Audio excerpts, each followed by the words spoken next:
malahelo lava ny tenako tsy misy mampionona zakaiko eny aniny fahoriako mijaly loatra manty ao vokatriny fahantrana be izay mamatotray mandavajaona malahelo lava ny tenako tsy misy mampionona zakaiko eny aniny fahoriako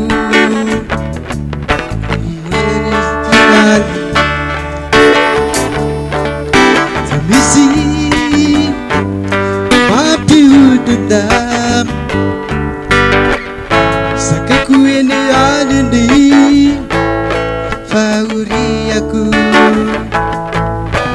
mijaly loatra maty ao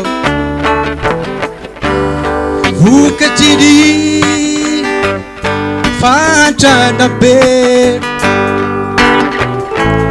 izay mamatotray mandavataona ambarao ahiry rayo fizahoanye mila famonjena azalo hitako fahasambarana andriamanitra mahery ombany tananao ambarao ahiry rayo fizahoanye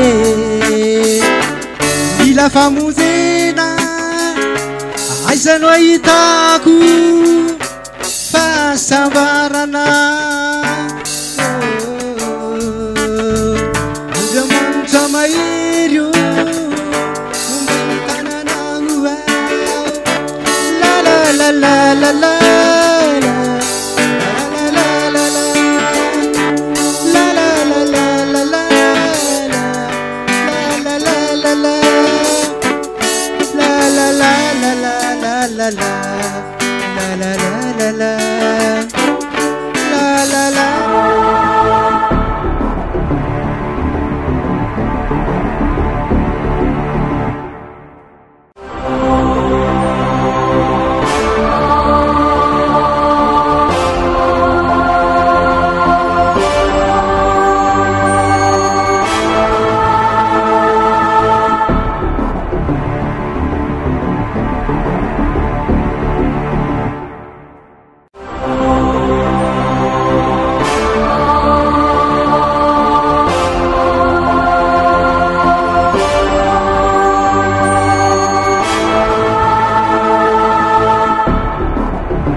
fahadimy vakitsika ary ny tenin'Andriamanitra amin'ny Apokalipsy toko fahadimy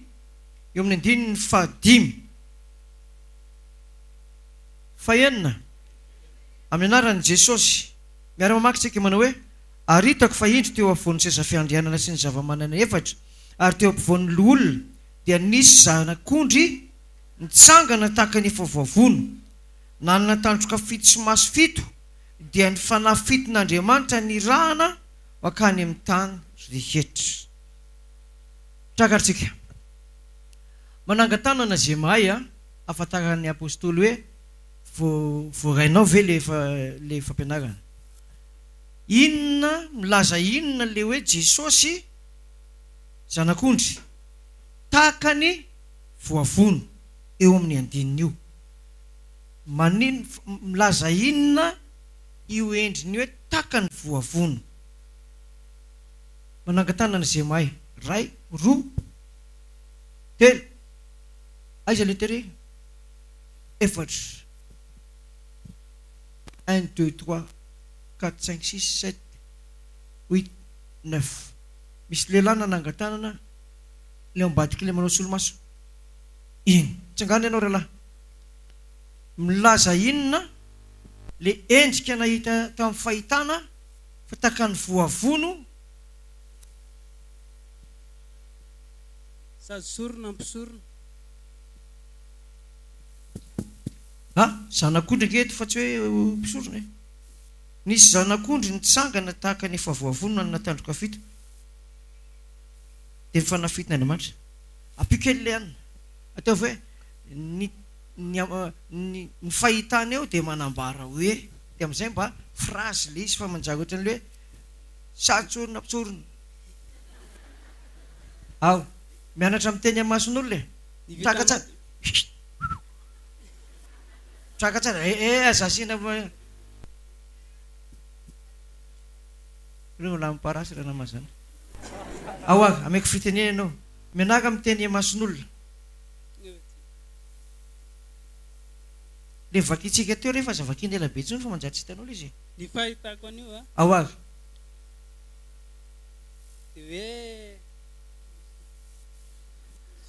hoe misy ameo an'le akaikinao fa mbola ianao mbola mety very daholo le izy ka aiza nisy toro-tena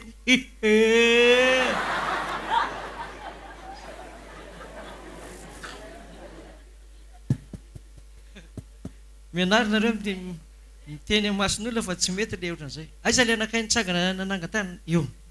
iza nananganao tsangana aloha tsangana rikano anarako Luka faly mahafantatra ny Luka inona ny tiana ambara ao amin'ilay toko fa 5 eo amin'ny Apokalipsika ny andininy fa 9 traka aty mijery lazao amin'izay le izy tiana ambara ao amin'ny le Apokalipsy toko fa 5 andininy fa 9 dia makasika le hoe zanak'ondry azaka tiana mibakirarony se joro tsara joro tsara zay eo amin'ny micro lasa amin'izay roa telo tiana ambara ao amin'le Apokalipsy toko fa 5 andininy fa 9 dia manambara an'le hoe zanak'ondry nitsangana toy ny efa voavono manana tandroka fito sy maso fito dia le tandroka fito manambara fahefana ozy izy apôstôly teo dia le maso fito fanan'Andriamanitra dia io zany raha tsotsorina zany dia hoe manambarany Jesosy io Jesosy aninona le izy raha Luka Jesosy manao inona anao fisoronana Luka traka ianao zay Jesosy anao inona na hoe manao inona aninona moa efa eo amin'ny vonina Jesosy aninona moa iady tenao milasa mitraka izy fa mezanareo ameo an'le akaikinao teo le aiza le anankiray teo tenao fa tsisy nanangana tseo mandrosoa anao dia ameo nitra lahitsy sady io efa double efa ny triple ary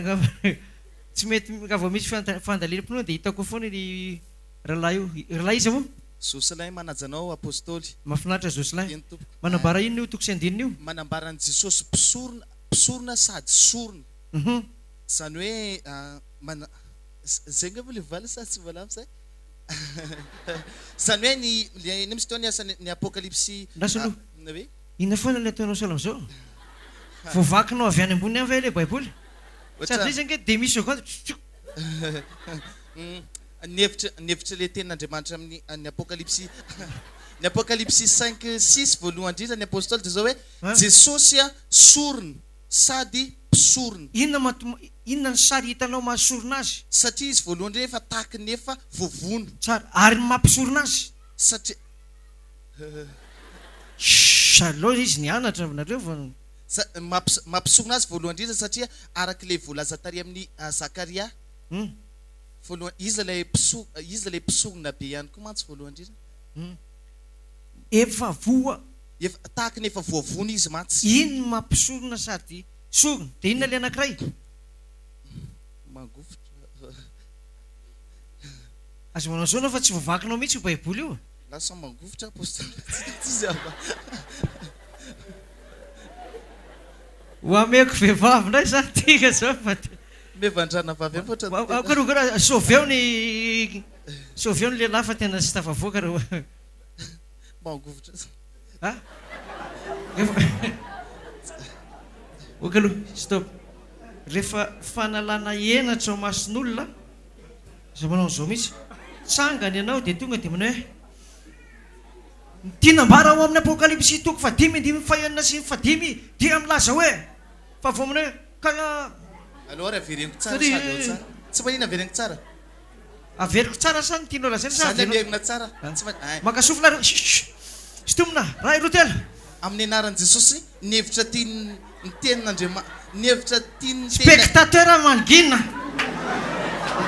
Mijery mangoka aloha kely zoera fa reto olona reto. Manginy sokafo ny sofina fa mivava diny. Ao, manisa telo zay meo mitsangana. Manao seza rivotra ambony ty bafolo ty. Ray, roa, top, telo. Amin'ny anaran'i Jesosy, ny hevitra ny tenin'Andriamanitra amin'ny apokalipsy 5:6 voalohany indrindra dia midika manambara ma Jesosy mpisorona no sady sorona satria izy efa tahaka ny efa voavono ilay zanak'ondry. Dia izy koa mpisorona raha teo araka ny fanaony Melkisedeka raha. Manina izy teo. Dia setsara tsy mampety azy avaty se tonga dia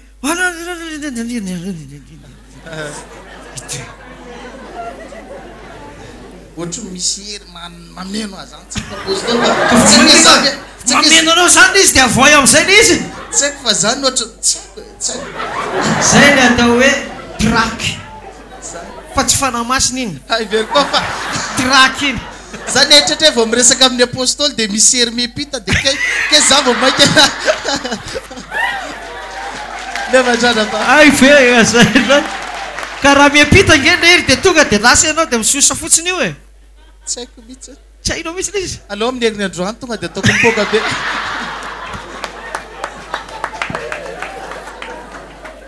Izy ary rahalahy mba hamonjy azy aloha mavonjy eo maramila ho tena. Ao, misy manangatahana akory. Makasofina vao miteny sitona tsara dia alefa milamina tsara le lantopeo. Fanontaniana inona ny tinambara sy ho ampitaina ao amin'io. Sotra apôstôly mahamea fitenenana. Fahitako azy amin'io le hoe zanak'ondry tahaka ny efa voavono dia midika hoe efa nisy raha nalatsaka atao zany. Inona ny toerana? Ozy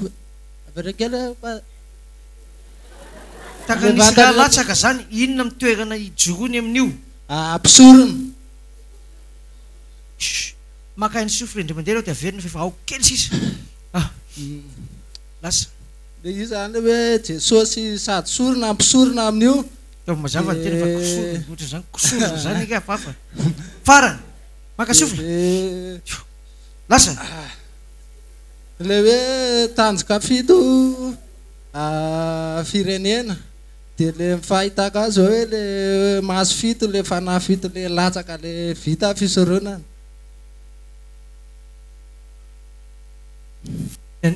izy ny hitany rahalahy kaiky ny rahalahy hoe mety mavita tsara noho izay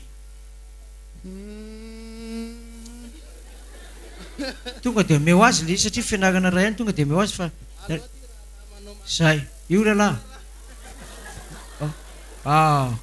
courage fa aloha Tomasy manao diso dia aisy toy izay any amin'ny olona any sady raha vao diso io dia mailaka ry nareo hoe za mpianatra apôstôly nefa diso navokany reo tsy manaiky an'izany ao ary rahalahy iza ny anaganao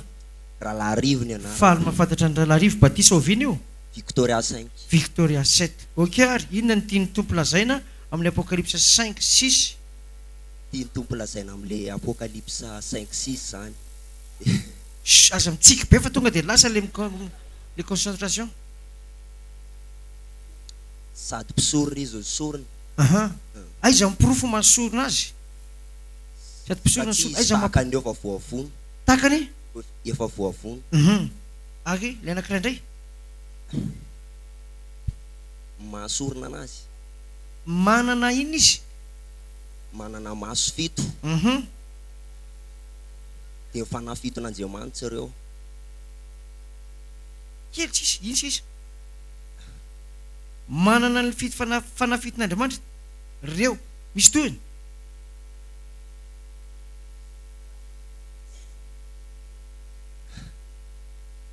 atao inona le izy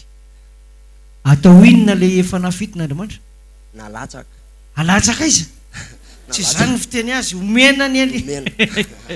irahana alatsaka zany ka ohatra ny toe latsaka le afokasika petrary hitako zany fa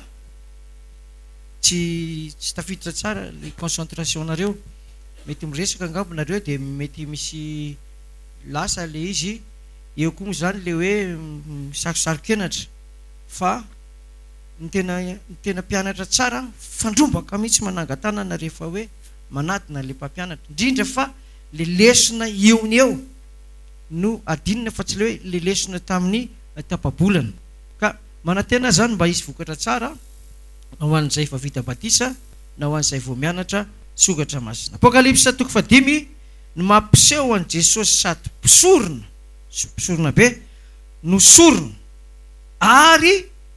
mpanjaka anao anatanteraka ny faminaniana hoe izy ny mpanao batisa ny fanamasina 5 azy amin'ny anaran'i Jesosy ny andininy ny fahenina ary hitako fa indro teo afovoan'ny seza fiandrianana sy ny zava-mananaina efatra ary teo afovoan'ny olona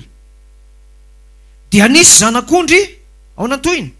nitsangana takany efa voavono dia nanana tandroka fito sy maso fito dia ny fanafitон'Andriamanitra ny rahana nakany amin'ny tany rehetra zany hoe sady sorona izy takan'le voavono le hoe efa takany voavono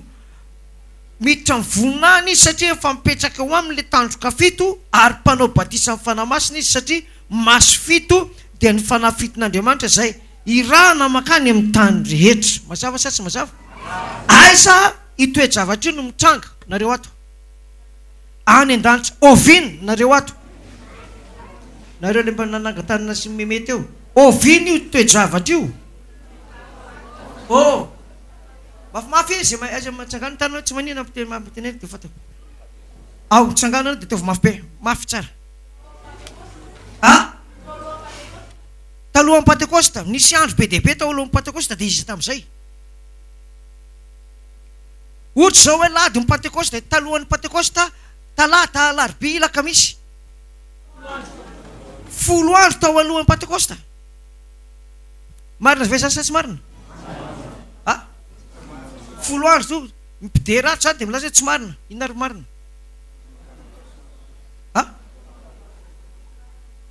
tsy azoka manina 10 andro talohan'ny Pentecoste zay ny tianao lazaina dia diso ozy izy reto fa tamin'ny Pentecoste marina ve ny zareo sa ny endriny marina ny atony io andro io zany ny andro inona ny zavatra hitsanga ty ambony tany raha vao vita io tany an-danitra io narotsaka n'inona nomena n'inona dia naninona ny mpino rehetra tamin'ny araka tamin'ny apôstôly nandray sa tsy nandray inona ny pirofo fa nandray fanamasina izy teny amin'ny teny tsy faty 4 andro no nanaovana an'ilay fanavotana ho an-tany rehetra 2 andro dia 4 andro vao tonga taty amin'ny mpianatra ny batisa amin'ny fanamasina iny andro iny ihany amen ve mijanona teo ihany ary ve le mampanjaka an' jesosy sa mbola mitohy mijanona teo ihany ve mifanaovana batisa amin'ny fanamasina sa mbola nisy nahazo koa tateo riny dia zay nahitan'io lalan'io no nahazo azy amen ve nampiorina batisa nampiorina ny sabata nampiorina ny pentekosta sy ny andro masina rehetra ary ny faherezana mivavaka sy ny finoana dia nomeny tompo ny fanomezana ato amin'ny FM foi io mitateraka zay tsy manana ny fanahiko Jehova dia tsy azy ny fanahy zany miaraka amin'ny sabata sy ny voaloham-bolana sy ny pasika dia ny fanahy ny tompo kasehan'ireo amantarana hoe antompo ty sabata ty raha vao dila ny sabata zany dia fanahy hafa raha mipetraka ny sabata sy voaloham-bolana pasika sy ny firavoravoana mirotsaka amin'ny fanahy masina aliko ny zava-tsy ho avy ny tena andehan'i Kristy amen ve io zany mila inony mpino tsara na efa nandray izy na tsy inony mpino mpandalina finoana sady ainy no inony dia mitondra etaeta-panahy ao anatiny ahafahany manatin'Andriamanitra sambatra zay mangetaeta ka misotro ny rano zao omena azy fa isy rano misy rano velona miboiboika ao anatiny dia ny fiainana mandrakizay amen ve mafy be zany nahazahoana an'io tena adi-panahy enjana kanefa rehefa nitarihany fanahy masina dia hita le lalana dia nahazo ny mpino 5 décembre 96 hitanay maso tsapa hintananay ny batisa amin'ny fanahy masina collectif voalohany 17 juillet 99 hitanay maso tany Ambohimamory batisa amin'ny fanahy masina collectif tamin'izany ary zay nisedrainy tompo zay tamin'ny mbola hoe any tany ambany lakaly dia ozy izy sy tomoko mibatisa amin'ny fanahy masina ozy aloha fa mbola tsy hainareo no mitondra azy andranomaso no nandray nahazo andralahy Benjamina tamin'izany andranomaso fa zaho izy mbola ilaza aminareo rehefa matotra ianareo dia averiko ilay fanahy masina dia zay no natonga an'ilay hoe 17 juillet 99 tao Ambohimamory fadianina 3 andro ny fiangonana dia batisa ny fanahy masina miverina mitadiavana bloc feno eo Ambohimamory io tamin'izany ny fiangonana Ambohimamory dia ohatran'ilay amin'ny lapa le lava be iny avy eo nampiana ohatran'izao fotsiny dia tonga ny fotoana dia la Benjamina pasteur Benjamina iry dia manatona ny olona metraha-tanana efa 3 andro fifadikanina vavaka tsy mijanona fokasihana fotsiny dia latsaka amin'ny fanahy masina mandrakity ny androany amen ve zany hoe io fanahy fito io zany dia ampy omena ho an-tany rehetra sa nampina taty aoriana lojika ndresana ampy ho an'izao tontolo zao ve le fito sa nampina taty aoriana lazaina hoe ampy dia ozy izy ny taty aoriana hoe tsy misy fetra ny fanomezan'Andriamanitra ny fanahy zany hoe raha mangataka ianao androany misy mangataka rapitso 5 mangataka androany 10 mangataka rapitso eran'ny tany mangataka dia irahan'ny tompo io fanahy io tonga amin'ilay olona le mahamaso azy le hoe maso dia fanomezam-pahasoavana tary amin'ny anankiray masy tika hoe afo zay le izy dia tato izy hoe maso zany hoe le afo fanahy masina le maso fanahy masina mame an'le fanomezam-pahasoavana le matory ianao dia mahita mandeha ianao dia milaza le fanahy masina mampianatra ianao dia mibitsika le fanahy masina le afo hery petraka ary ny fanontaniana taiza kosa ary ny devoly rehefa nazera satria hita hoe nahita ny devoly nazera avy any an-danitra feny fahatezerana loza ho an-tany oviana ary ny devoly nazera talohan'ilay batisa amin'ny fanahy masina ve lojika ndresana sa taoriana ny batisa amin'ny fanahy masina tamin'ny apôstôly hoy Jesosy ahazoera nareo milatra amin'ny fanahy masina ary ameko fahefana nitsaka maingo ka somena rana ary ny fiadiana katra voaforona melezanareo tsy ambinina manomana ve sa mampiaro zay valiny nomena izy aloha de nilatsaka ny devoly resy de le jodasy ny tratra le jodasy efa votary de tatioarina rehefa latsaka lay devoly efa natalohany izy namitaka ny jodasy de izandray aza ny fitahany tatioarina tsangano tanana efa anteka isambele ny lazainao tao izandray no fitahany pino ny ponina eto ambony tany zay tsy mino sotra izany lehibe any ponina ambony tany manangatanana raha misy ny ponina ny an-danitra de Jesosy ny lehibeany izandray kosa ny lehibe any ponina eto ambony tany amin'ny ara-panahy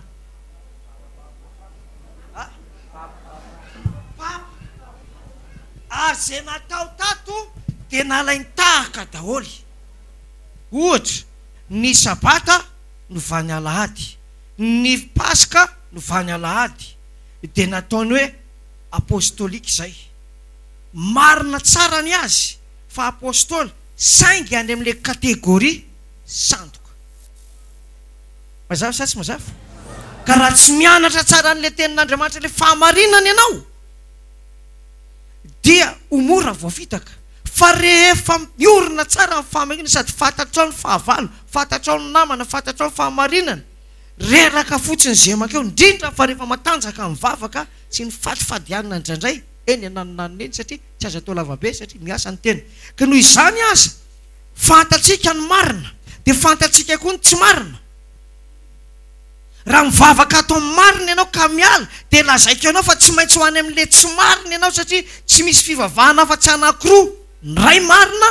ny ray tsy marina ny ray mazava ray maizina ray voavonjy zay ihany io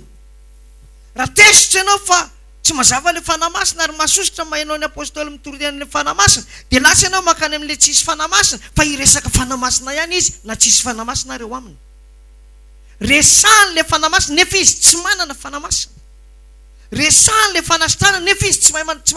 mametra tanana resahany daholo io zavatra eo de ahodiny kely de farany mandefa ny lizany aminao izy potika le izy ravany finoana raha mandray zany tsika amin'izao fotoana zao de azo lazaina sy azo tenenina hoe efa fantatra Andriamanitra ny olona na ny fikambanan'olona olona asa atao hoe vady ampakarina eo no mahatonga ny hoe asiana apôstôly de ny apôstôly ny lehibe an'le vady ampakarina aty amin'ny olona hitsenan'i Jesosy raha zay ny marina de ny apôstôly sandoka itaonan'ny olona any amin'ny fahaverezana ny apôstôly tena izy itaonan'ny olona hitsenan'i Jesosy amen ave mety miteny zao ry vehivavy reo reto fotsiny tsika izao ve io za rano misy an'izao ny efa mifoa fotsiny ve valina za rano misy an'izay fa tsy hoe ngamba mbola misy hafa efa mifoa de nareo reo zany valina za rano misy an'izay tonga de tsisy debat tsony zany ary zay mbola mitoreny zany zany ary zay mbola mandeha raha Madagasikara zany ary zay manao an'izany amin'ny internet zany ary zay mitoreny zany amin'ny teny anglisy frantsay sy ny sisa inona ny problemanao raha zay ihany midira ty aminay zay fanaovana azy fa raha vao mamadibadika baiboly amin'le olona verina madianao baiboly tezitra izy sady miteny ratsy ny miala fa vao miteny izy de kalmena zarary fa zarary misy anay misy an'izay lazaina izay ary zay lazaina izay mbola tsy nilazaina tany aminareo na ianareo akaty de ho lazainay na izay makany aminareo de ho lazainay veloma amin'ny manaraka anay tonga re lavitra be reno mitodika kely mijery azy mazava sa tsy mazava de tonga de fantatrao ny ao anatin'ny saina anankiroa ihany moa na miteny ratsy izy na mieritreritra hoe marina ihany lazain'le olona mazava sa tsy mazava petraka ary le fantanina anankiray magomago vakitsika ny ao amin'ny Galatiana toko fahatelo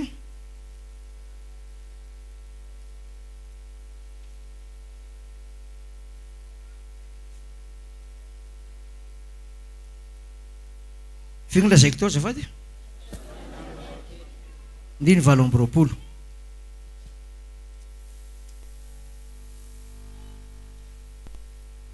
rehefa hitanao dia vakiako alohan'izay aloha dia misy fanontaniana petrako raha araka ireo tsara ilay fanazavana teo tao amin'ny testameta taloha inona no atao amin'ny hafa firenena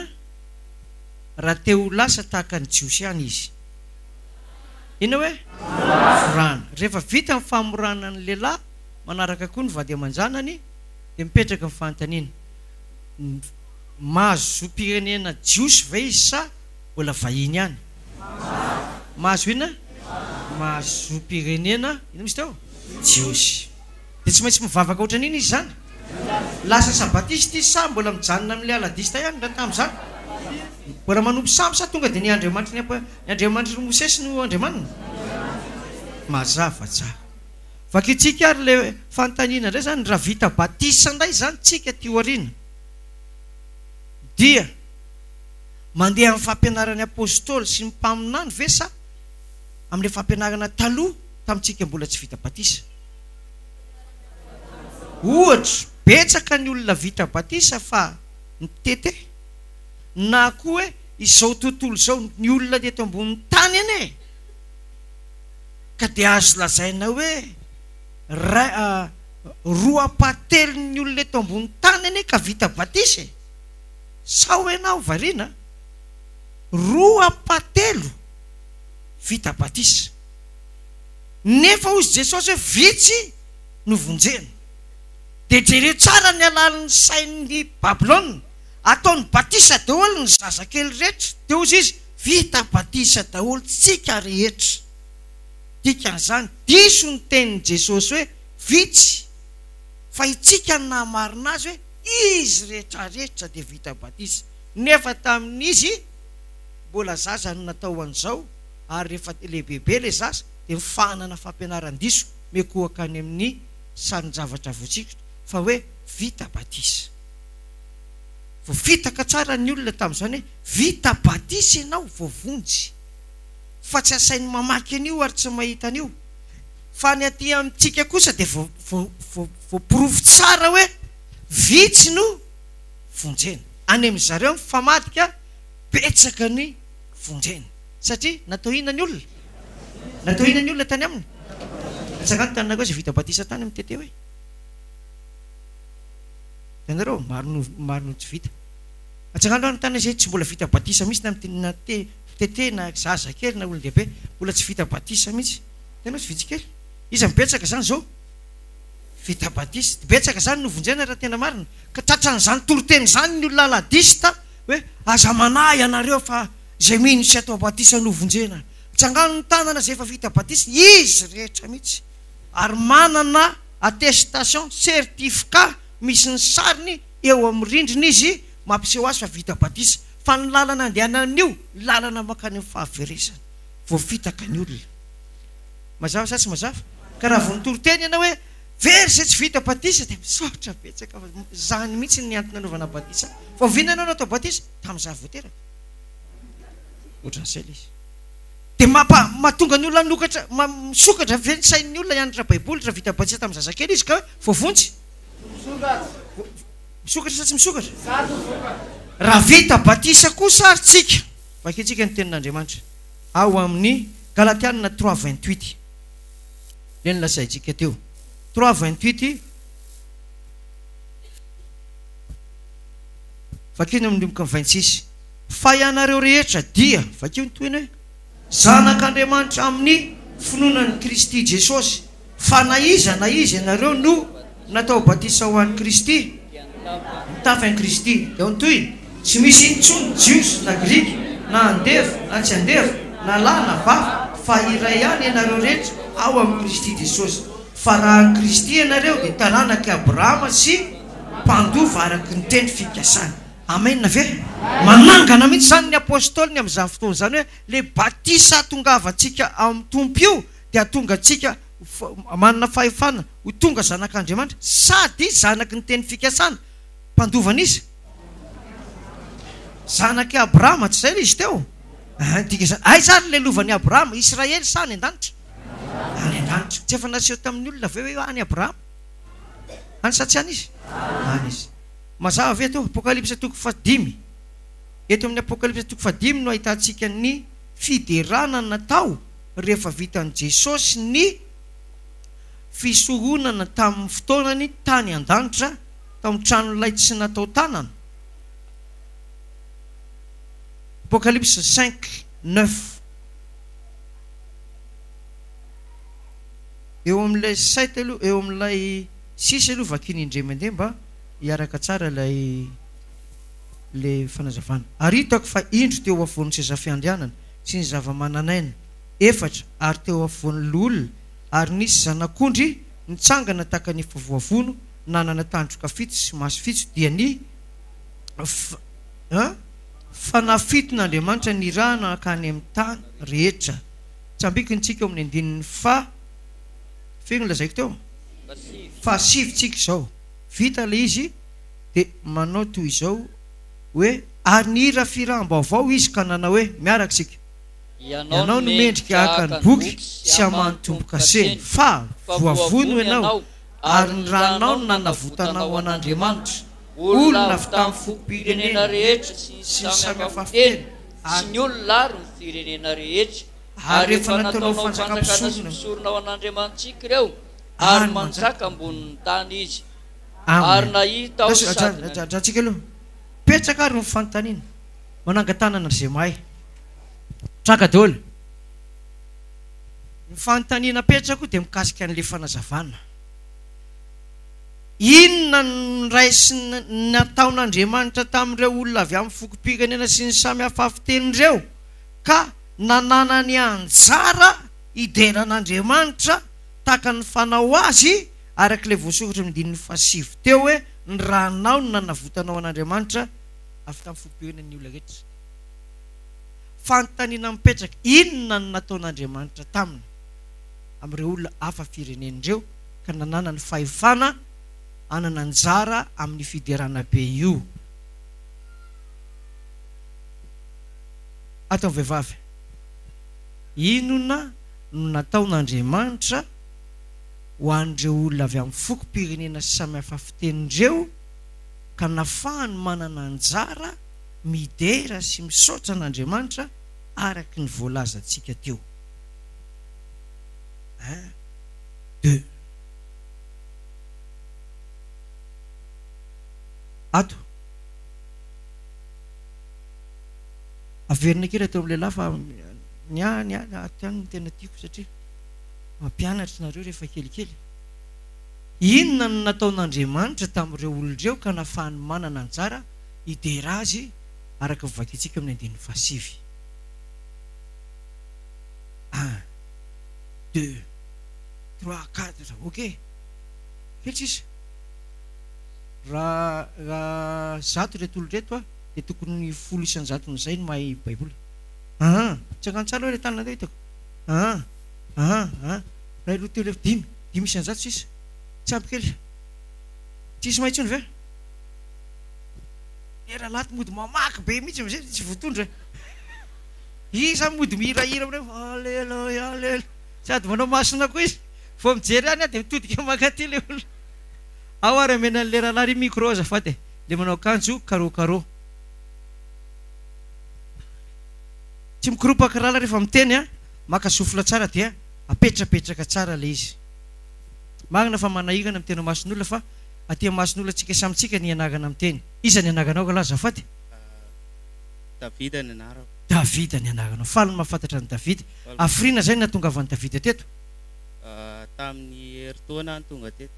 Nisy antony manokana ve? Naheno radio fa niheno radio elaela dia tonga nisy fiantsoana fandaliana mponona tamin'izay. Inona tao amin'ny radio ary naresy lahatra anao? Fampianarana. Dia naresy lahatra tao dia fampianarana. Dia fampianarana inona? Amin'ny akapobeany aloha izy rehetra. Ny akapobeany misy zany dia zany hoe mpiaino radio mihitsy zany ianao maraina hariva vao misy fotoana. Naresy lahatra anao ve mibatisa ny fanamasina? Ento. Nandresy lahatra anao ve ny famonjena nataon'i Jesosy teo amin'ny hazo fijaliana? Naresy lahatra. Fanontaniana petraka aminao ary inona no nataon'Andriamanitra ho an'ireto olo reto ka nafahan'ireo olo ireo nanana anjara ao anatin'ilay fiderana ao anatin'ny firam-baovao eo anatrehan'Andriamanitra. Lay Apocalypse 5:9. Ny nanje afaka verina kely fanontaniana fa misy tsara kely fa lava loatra. Inona nataon'Andriamanitra tamin'ireo olo ireo ka nafahany manana anjara ao anatin'le fiderana hoe ianao no mendrika akamboky sy amahantombo-kaseny fa voavony ianao ny rahanao no nanavotana. Inona no nataon'ireo olo ireo ka avitra nataon'Andriamanitra tamin'ireo ka avitra le olona? Ny nataon'Andriamanitra tamin'ireo olona ireo zany azo anjara amin'le fiderana dia naniraka an' Jesosy. Dia Jesosy le nandatsaka ny rany dia voavelany eloko ny tany rehetra dia afaka ny hafa firenena filazantsara. Dia inona zany hitan'Andriamanitra tao tamin'le olona? Mamy ve le olona sa manao domy sa bebaka le olona dia miova bebaka dia miova fo mino an'Andriamanitra. Mino an'Andriamanitra. Mazava sa tsy mazava?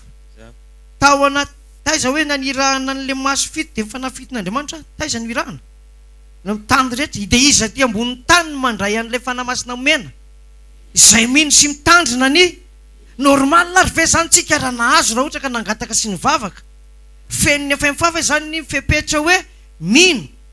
feny sa tsy fena mitandrina ny didy hery ny vavaka fanomezana na eo fa tsy vidiny ozy ny sohatra masina hoe aza miala eto Jerosalema ianao mandra-pahatonga ny fanomezana ny fanamasina. Izy anomenareo ny fanamasina ka raha nahazo fanamasina zany tsika biblika ve zay sa sampitsampona sa foroporonina ara-tsoratra masina izy anylaza fa hanome an'ilay fanamasina tsika sa izy FJKM sa Jesosy. Ka raha tsy nahazo ry zareo dia problème ny zareo zany. Raha nahazo tsika dia isogana ny voninahitra Jehovah amin'ny fitoerana fa ny famondrapo nahita ny tompo antsika dia feno le fepetra. Tamin'izy folo lanjanona tao amin'ny efitra ambony dia voasoratra hoe dia naharitra nandinika ny tenin'Andriamanitra sy tamin'ny vavaka ary niraisaina ry zareo. Tonga ny andro Pentekosta nilasaka tao anatin'ny efitrano le fanamasina nisy rivotra mifofofofo tao dia misy tarehana afo dia nikasika an'izy rehetra dia zay nandray tao zany dia niteny amin'ny fiteny tsy fantatra. Vita iny dia nivoaka nakany an-tsena izy ohatra tato no nandray an'ilay batisa amin'ny fanamasina voalohany zareo tokony tamin'ny ora sivy zany hoe tamin'ny sivy ora teo dia vita le fitaom-pivavahana Pentekosta satria andro fivavahana le Pentekosta dia nivoaka tsika voaka zareo dia nankiri amin'ny rond-point Tary dia nitoroteny tamin'ny fiteny pirenena fa le toroteny le teny tsy fantatra tato amin'ilay trano ambony dia le tenin'ny anjely tsy misy mahalala na ny tenany aza tsy mahalala fa le fanamasina tonga iny no miteny amin'ny fitenin'ny anjely. Dikan'izany lasa olony lanitra le olona ty na dia mbola ty azy fa rehefa mivoaka izy eritreritra izy hoe hitoroteny amin'ny teny jiosy angambany kanjy vao nanokatra vavy izy dia nitoroteny tamin'ny fiteny maro samihafa dia ozy ny olona hoe fa tsy jiosy ihany ve ireo no nahoana no henitsika amin'ny teny amin'ny fitenintsika dia nandalo teo daholo le anarana firenena izay niavin'ny ireo Israelita tonga no Pentekosta ireo. Mazava ve tiako lazaina? Raha mbola misy fotoana ianao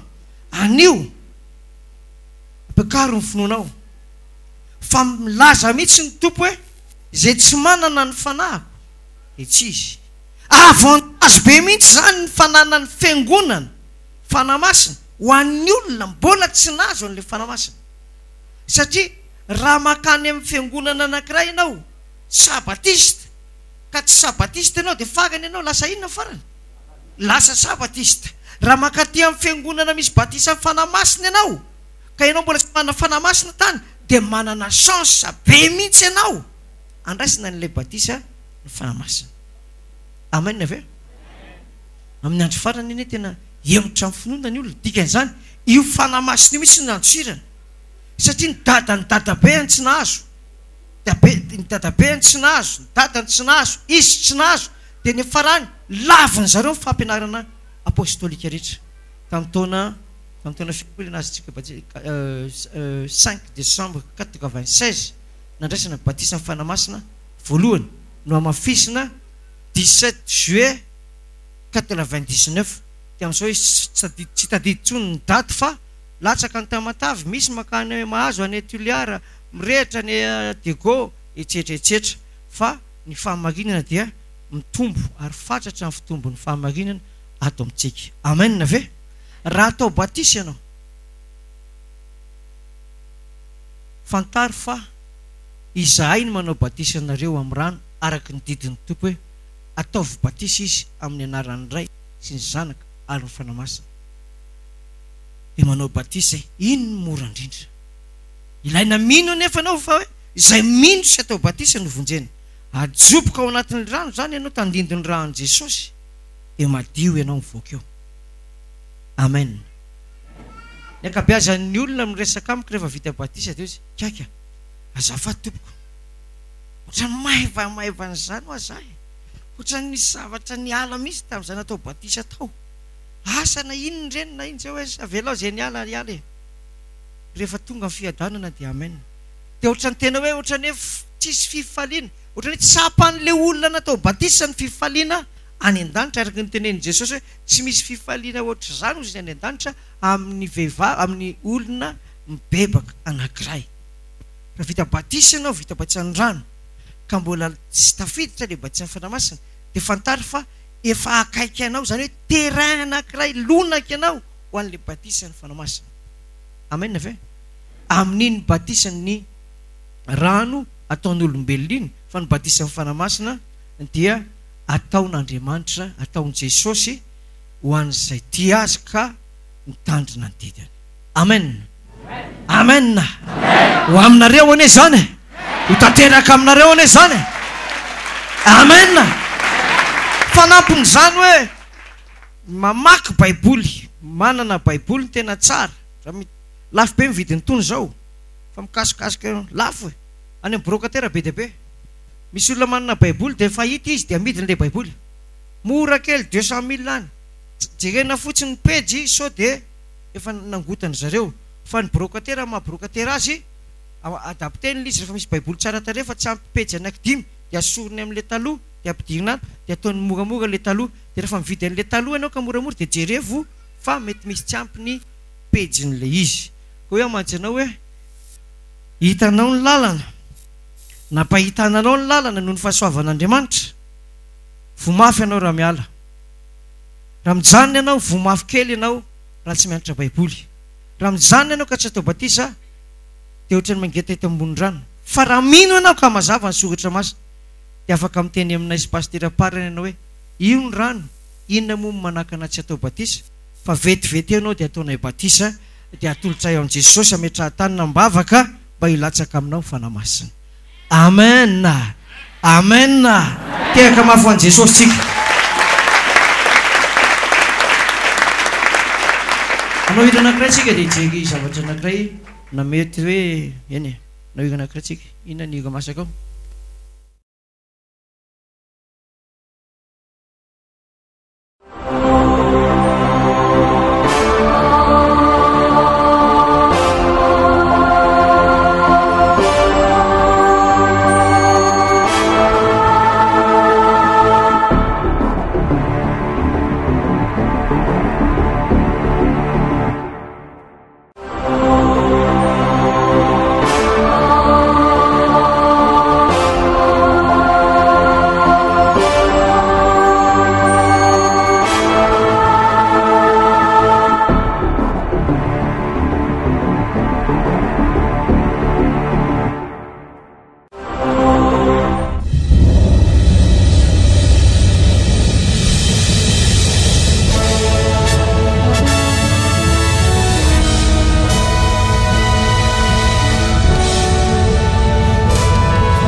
eny ary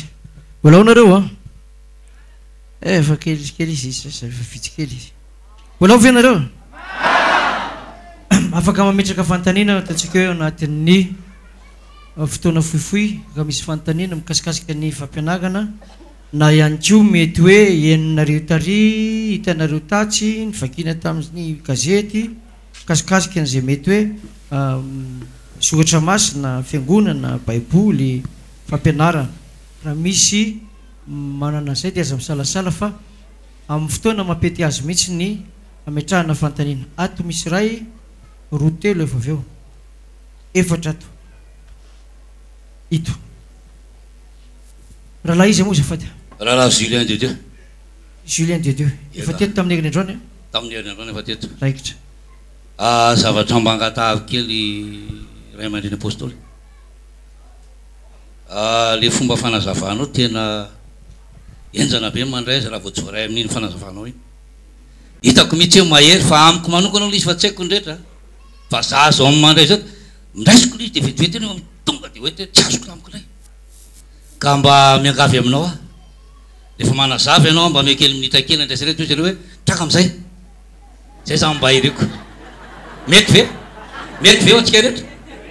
manino zao ianao zany rehefa manazava an'le teny dia mba mamela kely mba andraisana kely anao ty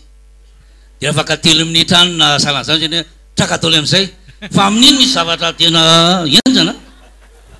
tena hitako mihitsy hoe tena taraiky amin'ny taraiky mana eo manontany andra Jules ako iahoana fandehany ty oa tena zao izy mako izay mialatsiny mialatsiny ary olona izy maninona tafara keto zany zay ralay nanomboka tamin'ny herinandro dia miteny izy hoe izy ny anaranao hoe raha Julien ko izy afakely zany hoe raha Julien de Dieu le de Dieu io zany a amarako aminao fa anarana tena tsy tiako mihitsy izy io taloko nefa inapetraky ndray aman-dreniko tamiko nefa rehefa tonga le fotoana dia ohatrany tiako fa ino mo lava be iny fa nytiako ambara zany ray aman-dreny apôstôly a le mitraka amin'izay dia le mitraka iny mba mekely fotoana rehefa manazava ianao hoe mitraka amin'izay satria mandrainao tsy zay amin'iny zay zany mba tiako ambara nareo koa ve pastera farany mba tratran'izay le hoe mitraka amin'izay ia efa tratran'izany keo zay ka tamin'ny anatra baiboly sady ny anairany hoe lavalava mihitsy ny fianarana baiboly voaray le fangatanao dia toko hoe zana le problème am'le fangalanareo noty ene tsisy latabatra anoratana dia eo ambony loaly keo mifirana no atao anina na boky no atao lafika dia manao zao le boky dia mikrisa makany le aninareo fa hoe voaray le fanenenareo hoe mandeha mafy loatra dia sady ohatran'izay ia atsy a itsy misy anankiray mirava ray aman-dreny rahalahy izy moa rakotoarso Rochelle Rochelle rakotoarso Batisa Victoria 4 Batisa Victoria 4 Victoria 4 ny fantaniko momba ny antaniko anao pastera dia momba ny andohan'ny fiainan'ny zanak'olombelona voalahatra ve ny zanak'olombelona hoe eto amin'ity zao tontolo zao ty sa tompony nandraikitra amin'ny ataonay Andriamanitra sy ny ataon'ny zanak'olombelona rehetra amin'ny fahotany dia ny faharoa manaraka an'izany momba n'reto olona ny anjena tamin'ny andro fanjanahantany teto natrovo reto rena azy ireo mbola tsy nahalala ny sabaty reo tsy nahalala ny voalohambolana nefa nanaiky no fatinoa ny an'ny fahamarinana fahatelo manaraka izany nahoana ny fampianaranao ray aman-dreny mandrava ny asan'ny dokotera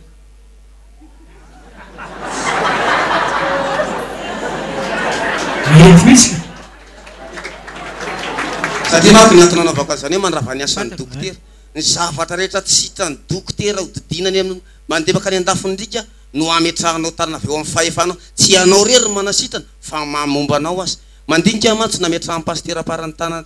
ny olona tatsy ananatatsy ao amin'ny sofiny ilana nametrahanao tanana mipoka ny ilany tena mandrava ny asan'ny dokotera fampianaranao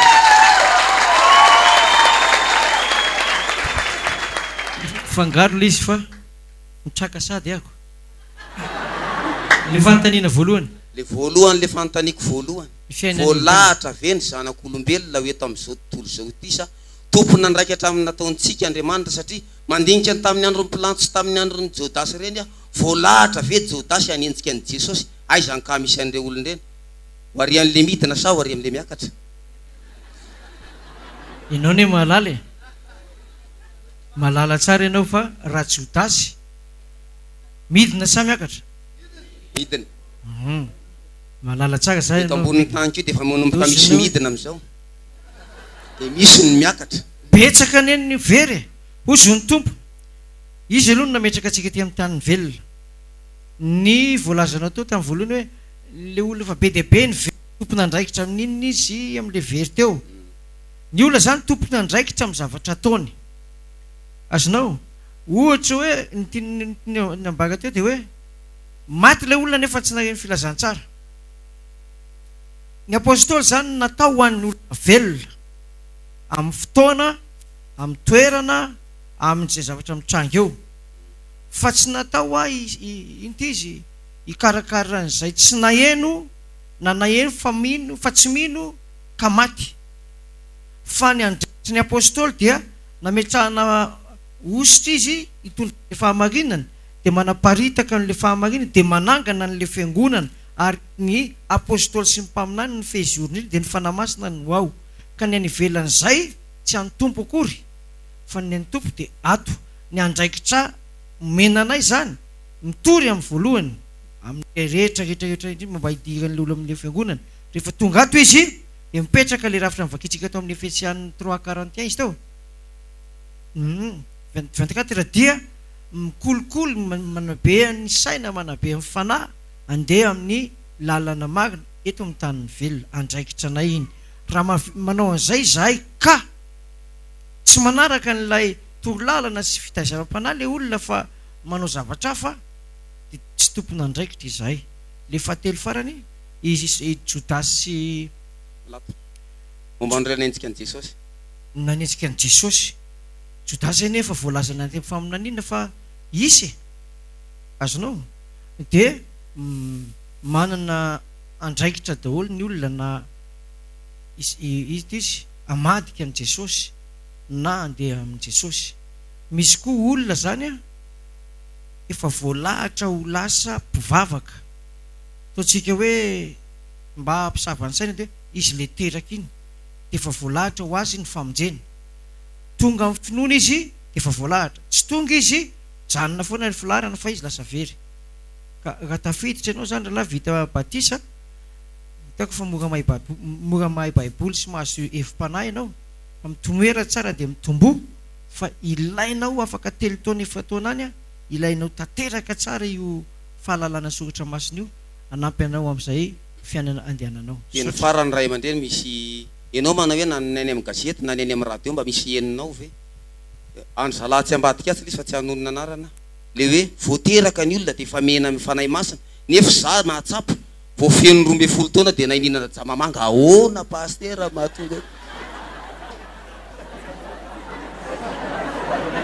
tsy mahamenatra milaza zany voateraka dia mahazo fanahy masina voateraka hono ny olona dia mahazo fanahy masina ko nahoana ho any nahininana jamamanga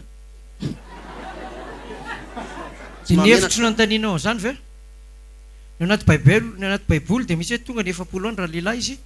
dia mipetraka amin'ny tsofina rano atolotra ny tompo dia taizana andeha araka ny fiainana soratra masina dia misy amin'izay ny batisa ny fanahy masina raha baiboly ka raha ohatra ry zalahy zany fahafantarako an'izany ke le olon-dehibe ao tsy manana fanahy masina dia mba tsy hafahany mba hitazomany an'le olona reo tsy ho akaty amin'le fiangonana manana fanahy masina dia barazeny mba hipetraka ao aminy ko satria vity ry zareo dia asain'le pastera miteraka foana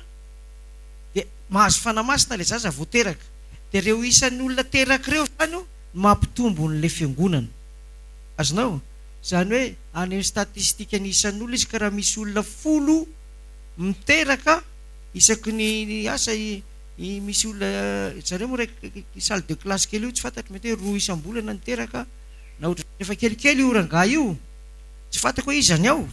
fa rehefa kelikely io rangahy io anao an'izao na leo karazan'ireo anao an'izao le hoe miaratsiny ako reseny lahatra ny olona ao dia irahany daholo ny vehivavy hiteraka dia ho betsaka izy amin'izay. Reo zany le ohatran'ny secte extrémiste enjy be aoriana kely ao ho sarotra be ny amin'ny fiarahana amin'ireo ka ohatran'izay dia le farany mba vita daholo eo akaikinao zafady fanontaniana so tsara mandre izy moa io Solotina ny anarako Solotina efa vita batisa efa vita batisa 1 2 3 dia fantaniko za mba afaka azavain'ny apôstôly ve le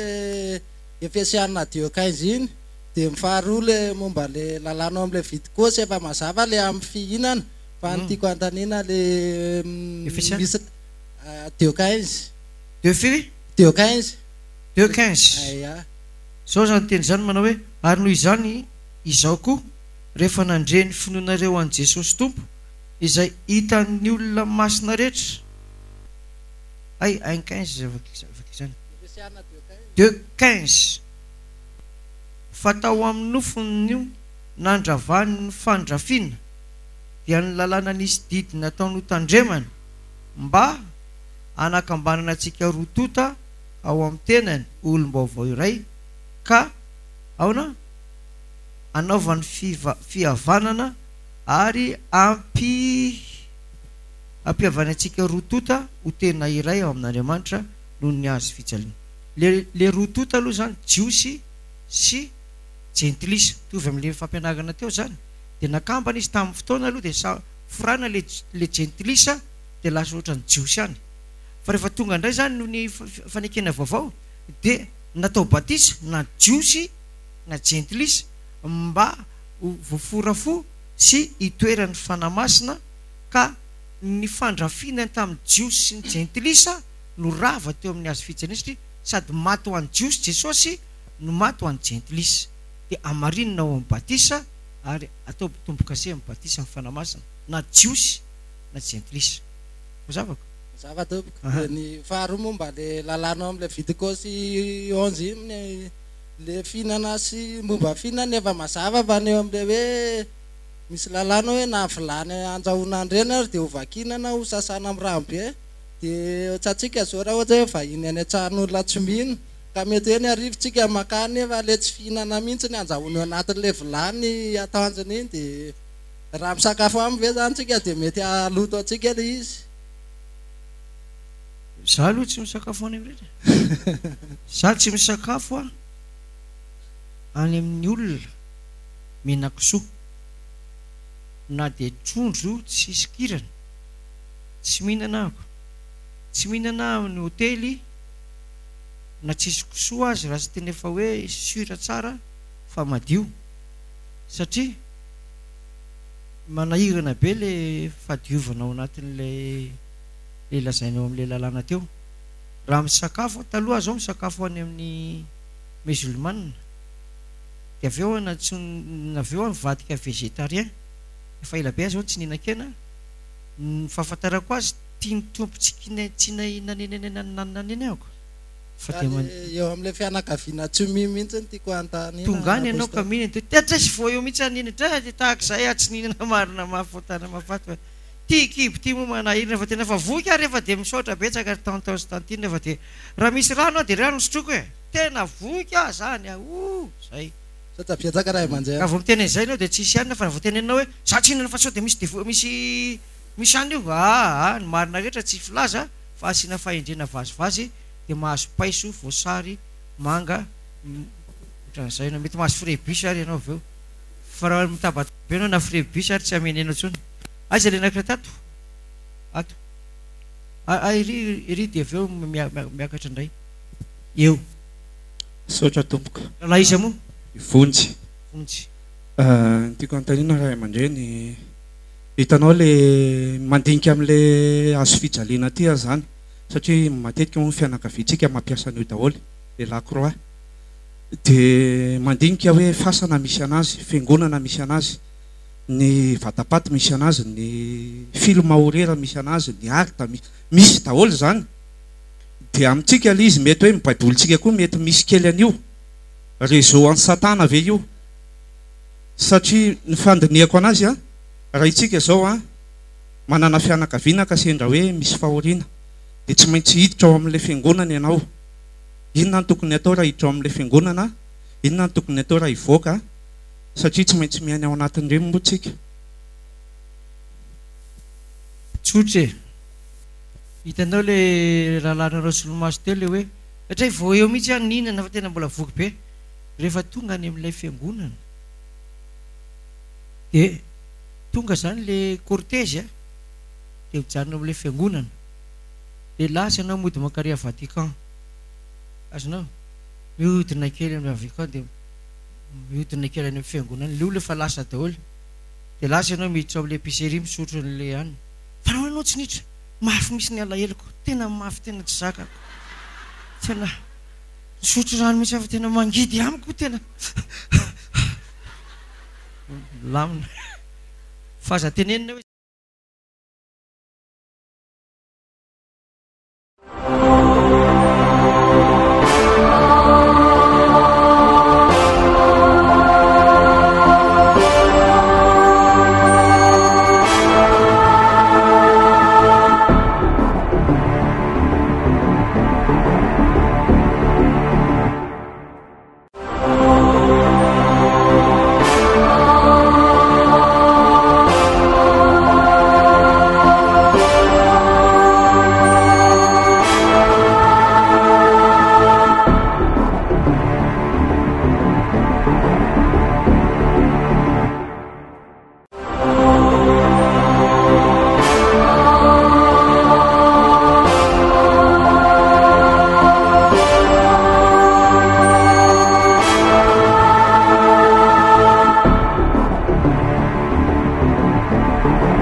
an'le fihinana sy tsy fihinana teo hoe raha mio biby madio zany ka hoe matapaka le izy dia azo hohanina ve sa tsy azo? Biby matapaka? Biby madio ohatra hoe akoho madio angamba zany. Matapaka? Matapaka. Ka reny koa mitapaka lalan-dratra zay? Voambarika allo miala rehefa ohatra tsy haitsay azonao fa raha tonga any amin'ny hôtely ianao dia ianao fa an-tany oviny ty maty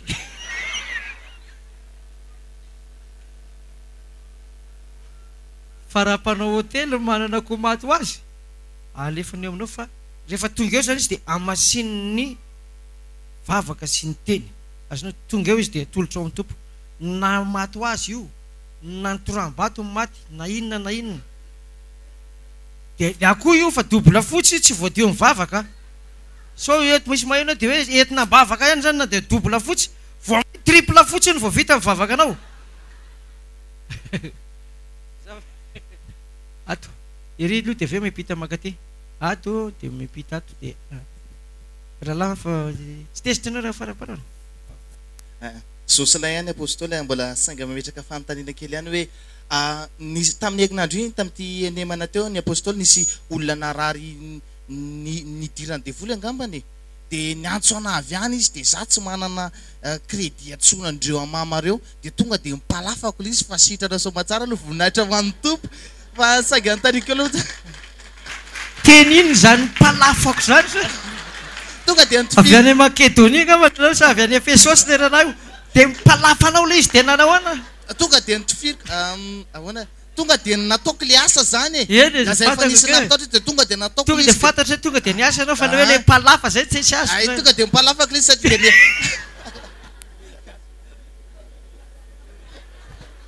dia avy eo rehefa vitako ino zy apôstôly mpalafa vele manao zao e tonga dia mipalafaka aminaran'i Jesosy miala dia afaka dia afaka le izy aloha voninahitra ho an'ny tompo satria nisy rangamaity be zany manalokaloka anazy hoe anina dia vavahana izy avy eo amin'izay tonga dia sitrana izy dia niteneniko izy hoe mitongava ho hainao mivavaka any fiangonana misy anay fa tsy tonga izy aloha andro fa inona ny tsapanao zany rehefa afaka le fa tonga dia ohatry nisy hery aloha tato anatiko satria velombelona be nao tena velombelona be mihitsy ary tena tomboka faly mihitsy hoe oaika efa misy fahasoavana zany atao anatiko dia voasoratra any an-danitra ny anarana izy tompo raha manaiky anareo ny devoly aza mifaly fa manaiky anareo devoly fa mifaly fa voasoratra any an-danitra za mihitsy dia zany apôstôly malasasana hoe mila miantso amama foana ve sa zay zao satria teo avy eo tonga dia mpalafo daholo nanaty bisy any ohatrany zany aza miandry any amin'ny anaran'i Jesosy dia mpalafanao azy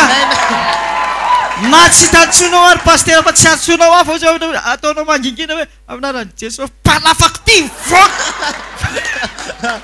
vao mahenao zany le devoly hoe misy vaovao ndray zany mpalafa zany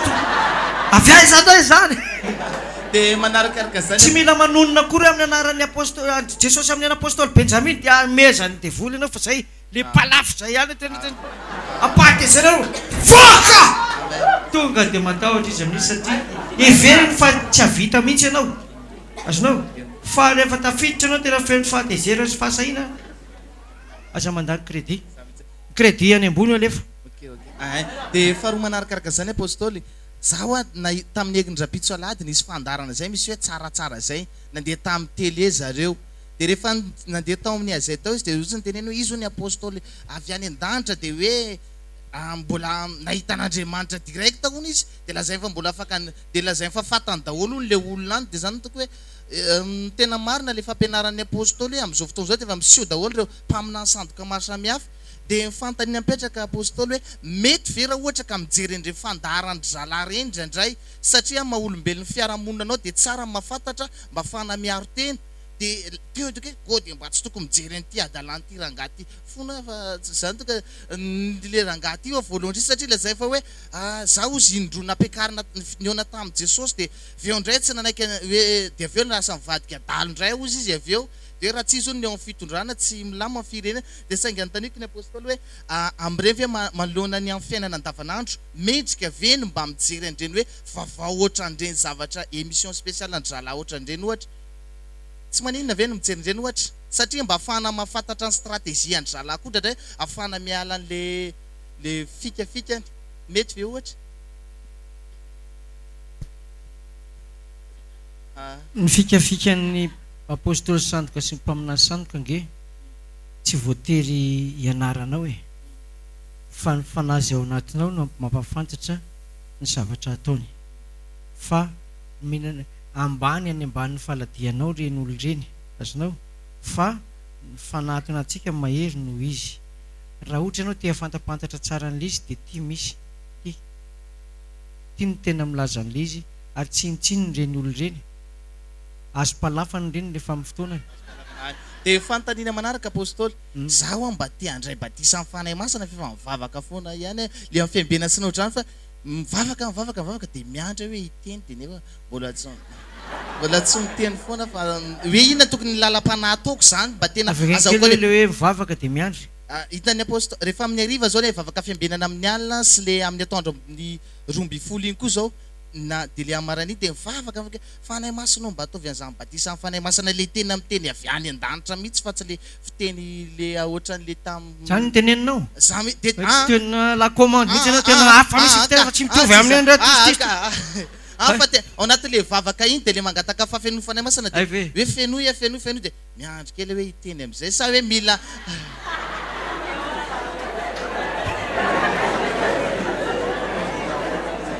de zany tsy azoko mihitsy hoe satria nandrehan'ny fijoroan'ny apôstôly vavolombelona sy pasteur aparany hoe tamin'ny fotoana hoe tonga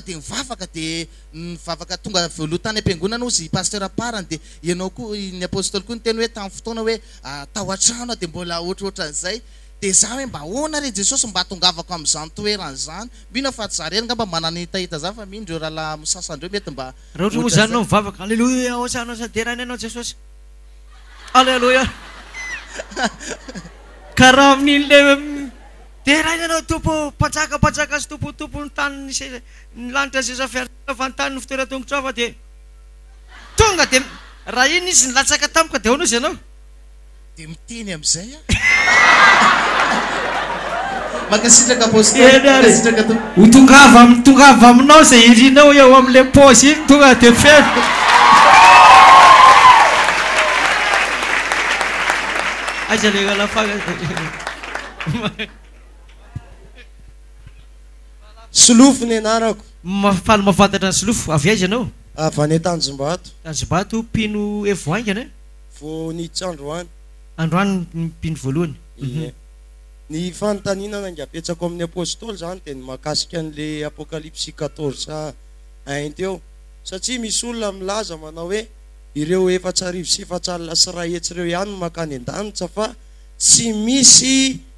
olona hafatsireo fa ireo no miara-manjaka an' Jesosy any an-danitra de mba tiako angatahana fahazavana le izy satria misy an'le ao amin'ny apokalypsy 7 de le ao amin'le apokalypsy 7 ve le vahoaka miaraka amin'le makany an-danitra sa le 14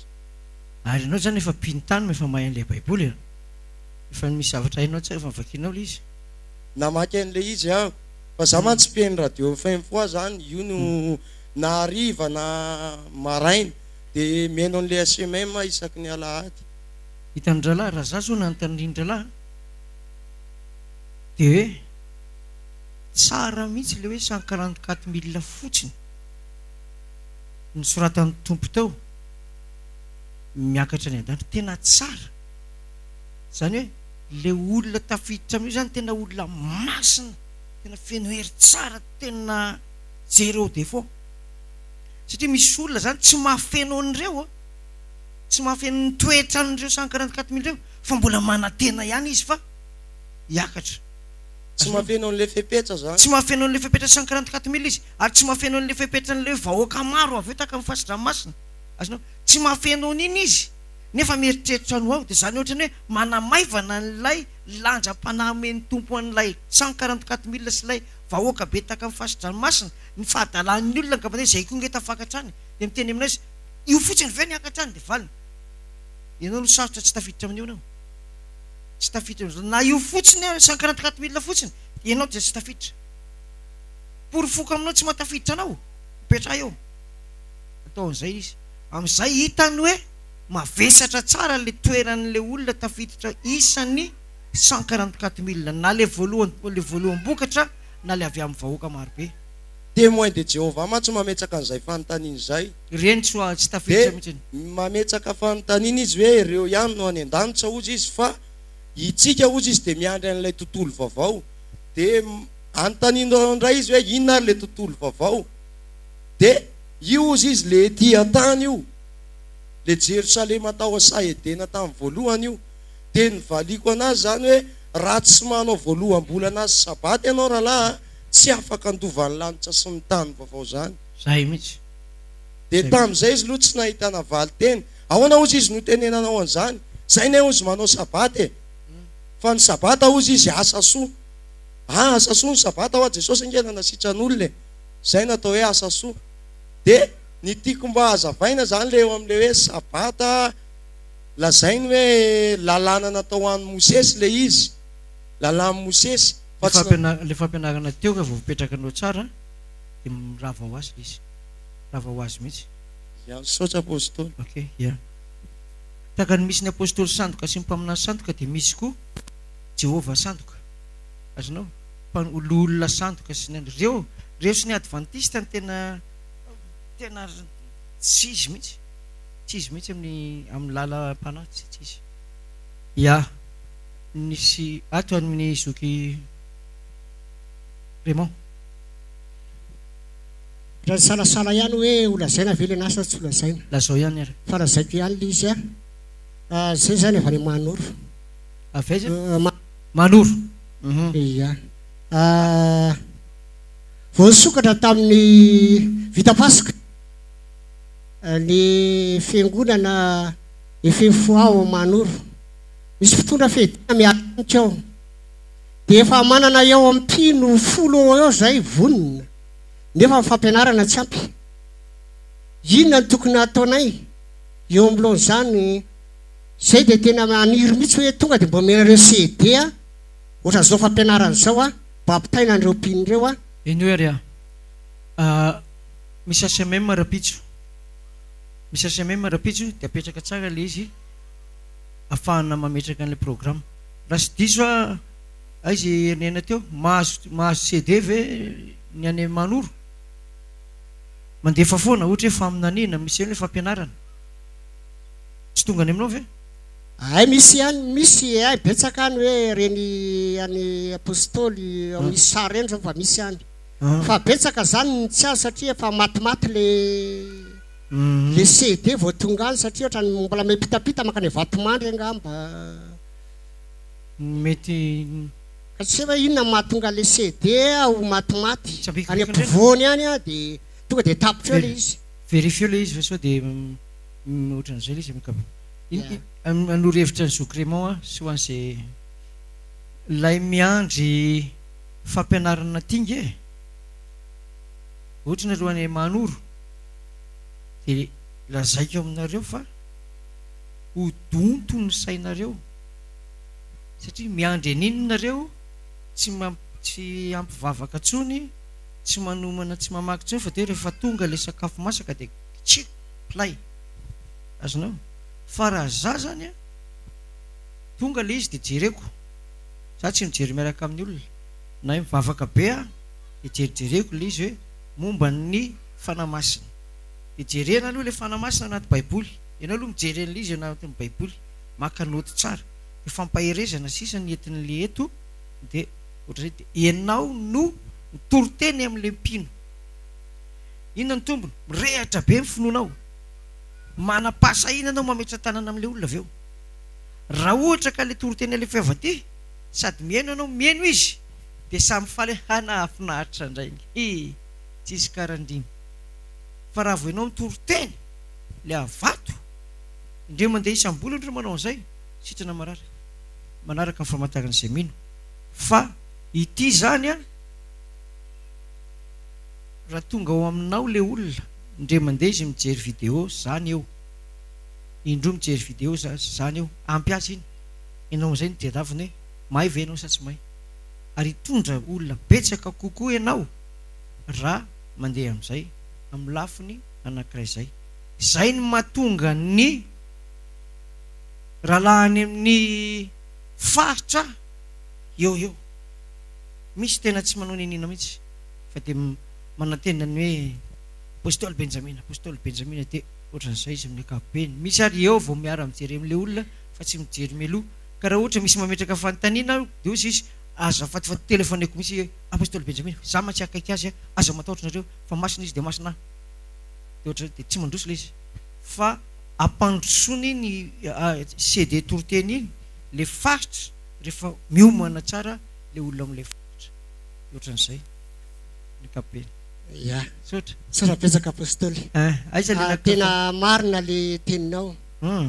fa rehefa tsy mandefa dia mihereraka le ara-panahy raha vo zatra mihaino fotsiny dia mihereraka le ara-panahy fa zavatra be deabe nandalovako dia za zany ohatrany hoe misy rafitra foana ao anatin'le fiangonana dia tsy afaka miteny mihitsy satria misy mpitondra fehidina ao dia izy mibaika esantsika tsino akapetso raikitra manantena raha pitso iny ary tompo aiza firy le raha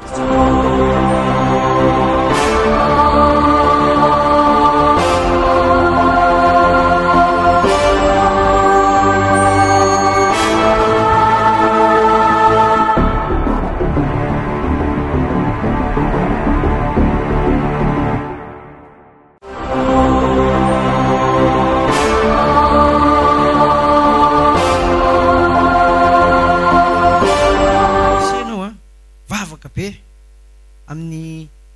manomboka ohatra hoe sabata zany ianao itoroteny larbi lakamisy zoma sabata vavaka be sabata maraina ianao na zoma alina mihaino faminaniana vao matory mirehatra be rehefa sabata mirehatra be mihitsy ohatra zay za zao taloha tsy nandefa nireny no ny antony a tsisy vola fa toko sy andinindrona alefako any dia iny ny toroteny dia mirehatra le rahalahy fa mirehatra io fa tsisy aiza le metra fanontania teo fa sy nanangana ato amin'ny rahalahy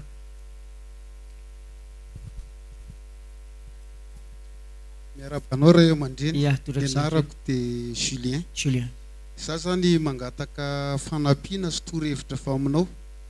satria hatramina andraisako décision zany 2 volana zay a no niditra tato amin'ny fiangonana Juna FJTS 7 dia misy fikorontanana be zany eo amin'ny fiaina tokantranoko satria raha vao miomana zany satria ny amin'ny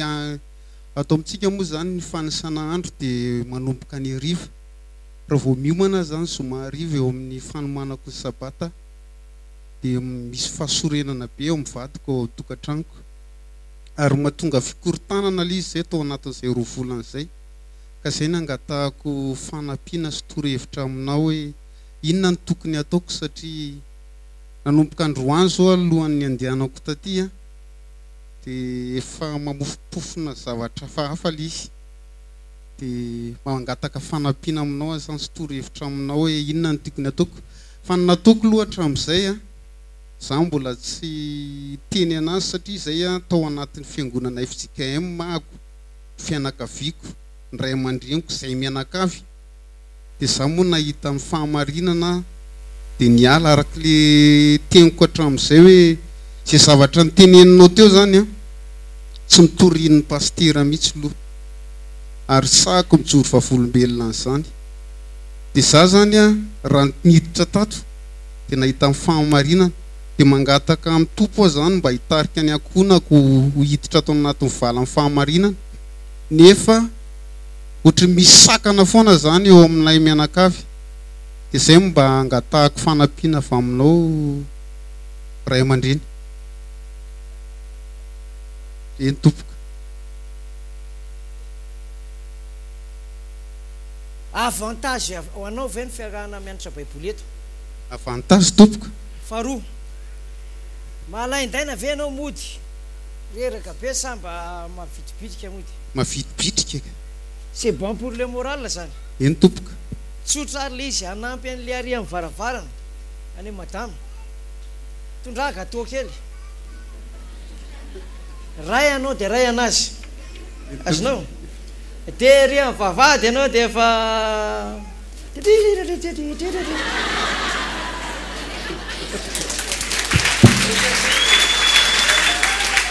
azonao eny tompoka fantatra hoe manino zareo miteka zay ny ny vehivavy zay rehefa mihinana izy dia milamina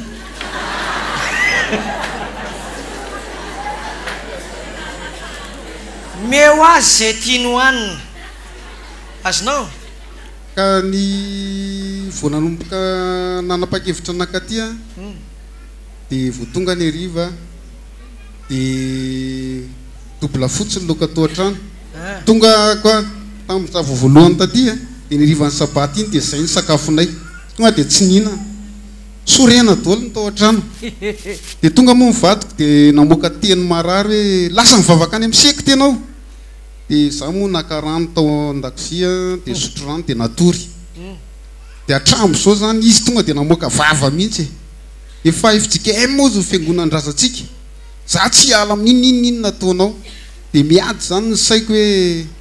ho very ny vady aman-janako zanako moa zany mbola tsisy mahafantatra satria mbola manao vakansa fa zay mivady ny malala dia sobaviko ary ny ray aman-dreny koa zany efa nampahalalako an'io dia mamako zany makasitraka dia za moa zany teny amin'ny mamako hoe za hoa mandalo mpinoana raha mba sitraka ao a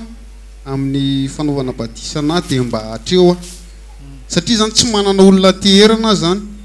dia mamako ny teny eno izy izy fanaraka anao a dia atao misy anabavy sy rahalahy zay ato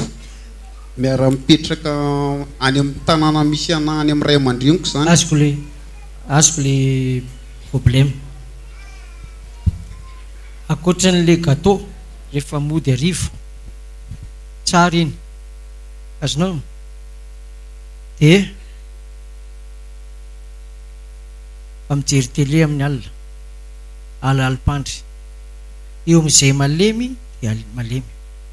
azonao raha ohatra izy mijery télé mijereny eo ambony fandrina izy mijery azy ianao mamaky hoy Jesosy Kristy ho levina ny tany sy ny lanitra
izy fa makaty anao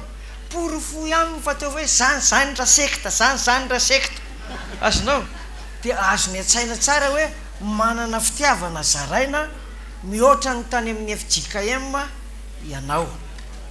ohatr'izay dia farany eo amin'le resaka sakafoko mahatonga olana makany amin'ny dokotera fotsiny anao rapitso mba me ordonnance tsy mahazo mihinan-kena matavy ka hitanao eo manko le telen'ny lera lahy teo manko momba le vilany hitanao hoe tokantrano zany a mety hoe vilany 3-4 ny eo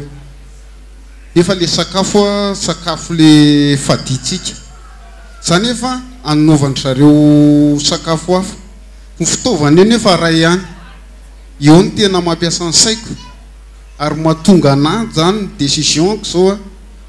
hoe ndivery ny hipetraka any amin'ny mamako aloha za mandra-pilaminay satria sakafo zany a za zany tsoroko aminareo rehetrarehetra ato e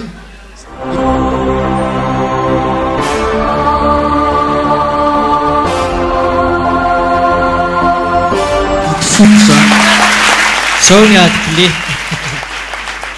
tsy very zany ianao ary tsy mihinana beby maloto misy dokotera ato manao consultation kely fotsiny ianao tension dia mivoaka le izy hoe tsy mahazo mihinana matavy voan'ny inona moa le inona anaran'le matavy eny cholestérol dia asianan'le anarana simika enjana be korisiny kelkelô to azonao dia tsy mahazo mihinana satria tena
afaka mametraka fantanina vehivavy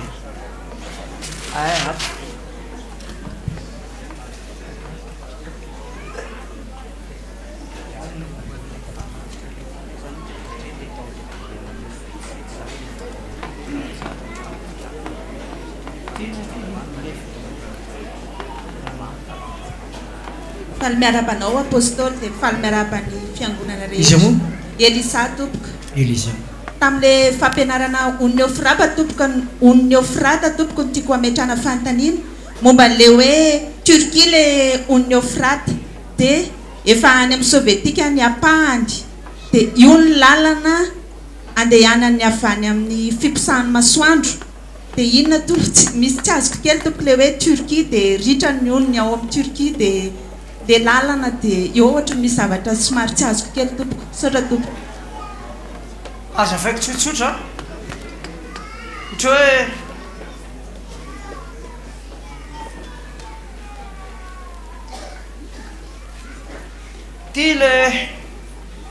ty zany a ny andrefana Turquie sy Allemagne sy ny karazany dia ty ny Onofrata dia aty indray ny atsinanana aty fiposahan'ny masoandro Sovietika, Chine, Corée, Japon mipaikatra ny Inde iny zany atao firenena avy any fiposahan'ny masoandro hatramin'izay dia misy tension foana entre ny tandrefana sy ny tatsinanana dia ozy ny faminaniana amin'ny loza fahenina ritina ny Onofrata raha maina zany ty dia raha maina zany le Onofrata dia afaka makaty andrefana ny firenena avy any amin'ny fiposahan'ny masoandro dia hoy aho hoe izao a ny mahatonga an'io le Turquie ity zany ny firenena omoron'io ity nefa ny namany tandrefana dia amin'izao fotoan'izao io tady ho any amin'ny namany tatsinanana dia raha vao mahazo namana amin'ny tatsinanana io dia afaka mipita n'io ranomasina io maramila avy any atsinanana fa alohan'ny epitany maramila zany hoe ady a dia ny teknôlôjia ny avy any atsinanana rehetra zao matanjaka indrindra eran'izao tontolo zao amin'ny informatika ny amin'ny elektronika ny amin'ny fitaovam-piadiana ny sarangotra avy any amin'ny avy any amin'ny firenena atsinanana daholo ny ankabeazan'ny fitaovam-piadiana ataotahorana ozy ato tamin'ny fampianarana fa tady ho any amin'ny namany Sovietika nga Erdogan président Turquie raha sanatrika lasa any io dia loza azonao loza ho an'izao tontolo zao lasa satria ao ambadiky ny Turquie Amerikana azonao ka raha lasa namany Sovietika izy nefa ny aty amin'ny andrefana izy dia ratsy be zany hoe anao tetezana ho an'ny malalaka ny avy any any lazaiko hoe ny teknôlôjia rehefa domina ny tatsinanana ny an'ity andrefana hoe tamin'ny fotoana ny Amerikana matanjaka be ny teknôlôjia fa nanampy kely amin'izay France sy Allemagne sy ny hafa rehefa avy eo fa tany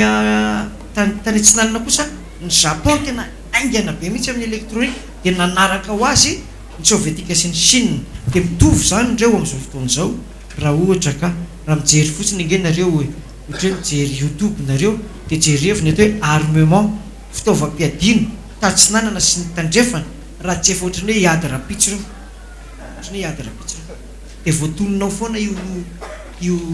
iadivana zany le Turquie le président Erdogan iadivana voazavaka aiza izy tao ry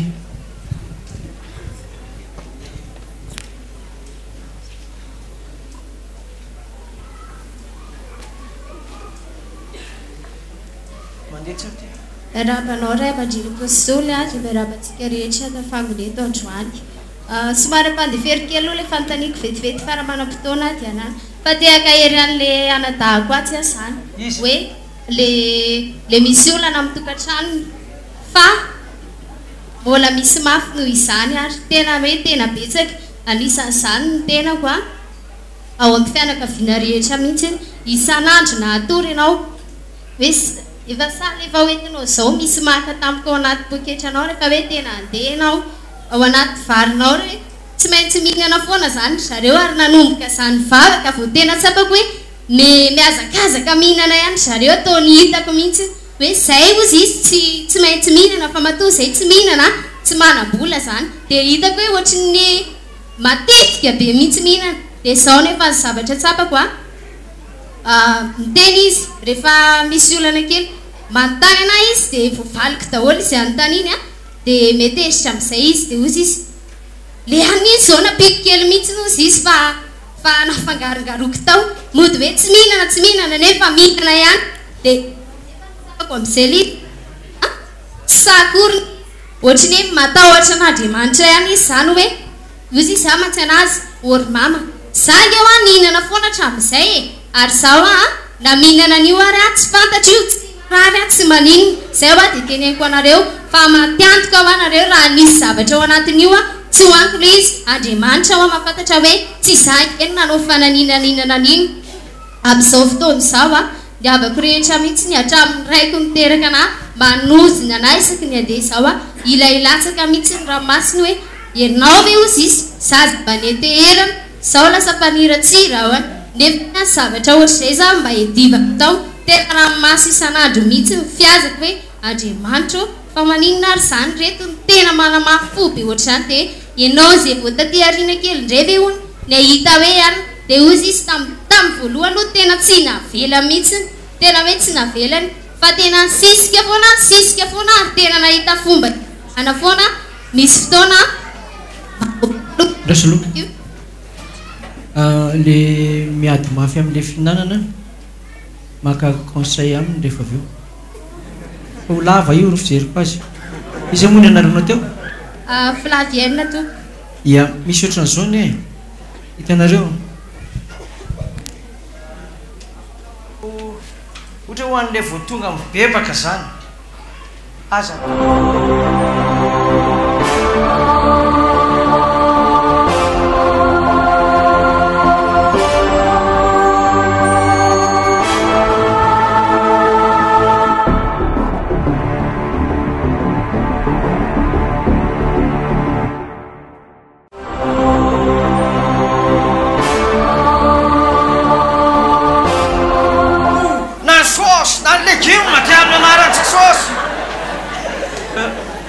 le olona amin'io fanona daholo mba ohatrany hoe mahatonga Andriamanitra hoe mba mamizesta hoe mivavaka hatramin'ny sakafony roako amin'ny devolany ny amin'ny devola amin'ity rano vola ty voaka ny apako ty voaka palafako zao miala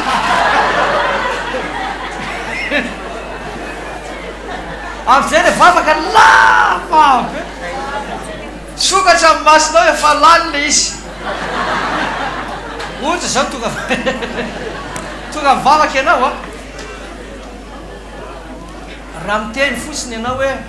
raha manontany izy nanao nanontany zavatra tsotsotra kely mitovy amin'ny atsika ihany tsy atao zany le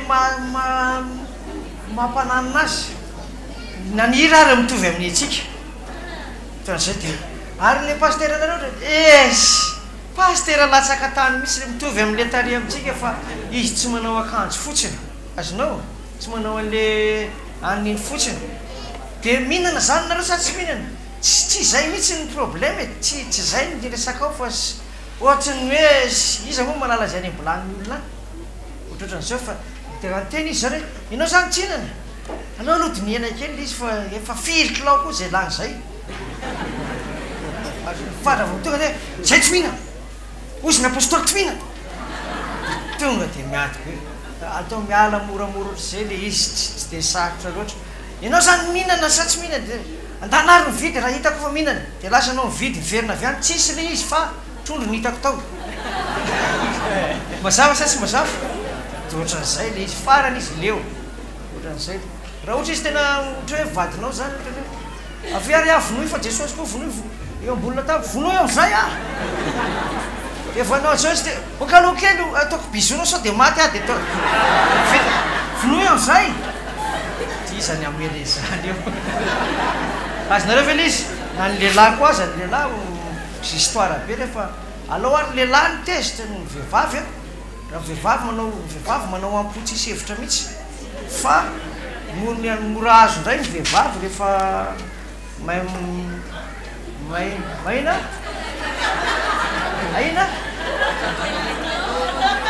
satsy efa gâteau ihany ny andreo dia milamina ny amin'ny anniversaire atao matevitevina tsara sady zany vehivavy a jamba ny cadeau jamba nino hoe na efa tsara tarery ny famataranandro ka miady nareo dia tondranao famataranandro vaovao izy fa osiny hoe efa veko fa simba le zay tsara tsisy resaka mora kely zany makafana vehivavy fa satria voalazan'ny baiboly fa nareo lehilahy ozy izy nareo vehivavy tokony manaiky ny lehilahy vadinareo ohatr'izay fa manatona anao le olona mila consultation rehefa avy eo dia eo amin'izay zany teneko hoe maheriza fa tena mafy te sady mazonasa fa ohatry te tena tonga foana ihany tonga foana arakaraky ny tenenana vo mainky any lasa andriamanitra fa maninona raha ohatra hoe manao azany lasa vo mainky any fikitra be hoe tena mafy sa mazo anazy zany fa tena hoe ny havana rehetra mihitsy na namana ao an-trano ianao mandefa radio zany tonga dia dada zandre le radio ary atokotany izy misy miantso mihitsy zandre le radio andry zareo fa alefany aty teo izy izy za mitoritory ato an-tranonay fa ndray mandrenay aza tsy miteny anay tena hoe tena mafy zany le izy tena mafy fa maka hery anao a hoe hain'andriamanitra tao ny zavatra rehetra dia fantaniko amin'izay apôstôly za efa mino hoe sabata le izy raha hoany eto Madagasikara dia hoe sabotsy sy tokony ray daholo zany ny sabata fa mikasika le hoe akoatrany eto Madagasikara zany misy sabotsy ety amintsika mbola lahady mety hoe mbola zoma any amin'ny faritany hafa dia nefa misy mpino any dia aiza ho aiza amin'izay ny baiboly hoe eo amin'izay fa vadinao eto amin'ny tanànanao zany a dia nde ora sabata eto midiranao any efa miletika amin'ny masoandro aty fa sabata any andrefana any Amerika mbola amin'ny 2 atoandro izy ny baiboly rehefa eo amin'ny vavadinao ianao dia tandrina ny sabata arak'izay an'le vavady amin'le mandefa radio FM foaka matezitra ny olona asivo anina ny telefôna écouteur na koa rehefa leo na oa dia asivo arta le telefôny asiana mozika arta le migidrakidra be iny dia alefanao eo rehefa misakafo alefanao le izy to zany dia mitabataba zareo dia hoe za nge efa maneno an'izany fa teo any eniko mpivavahana tsy tianareo dia za ndray zao zany nygadina mafinatra laina ny fourchette isaky miakatra tonga la sakafo maraina arda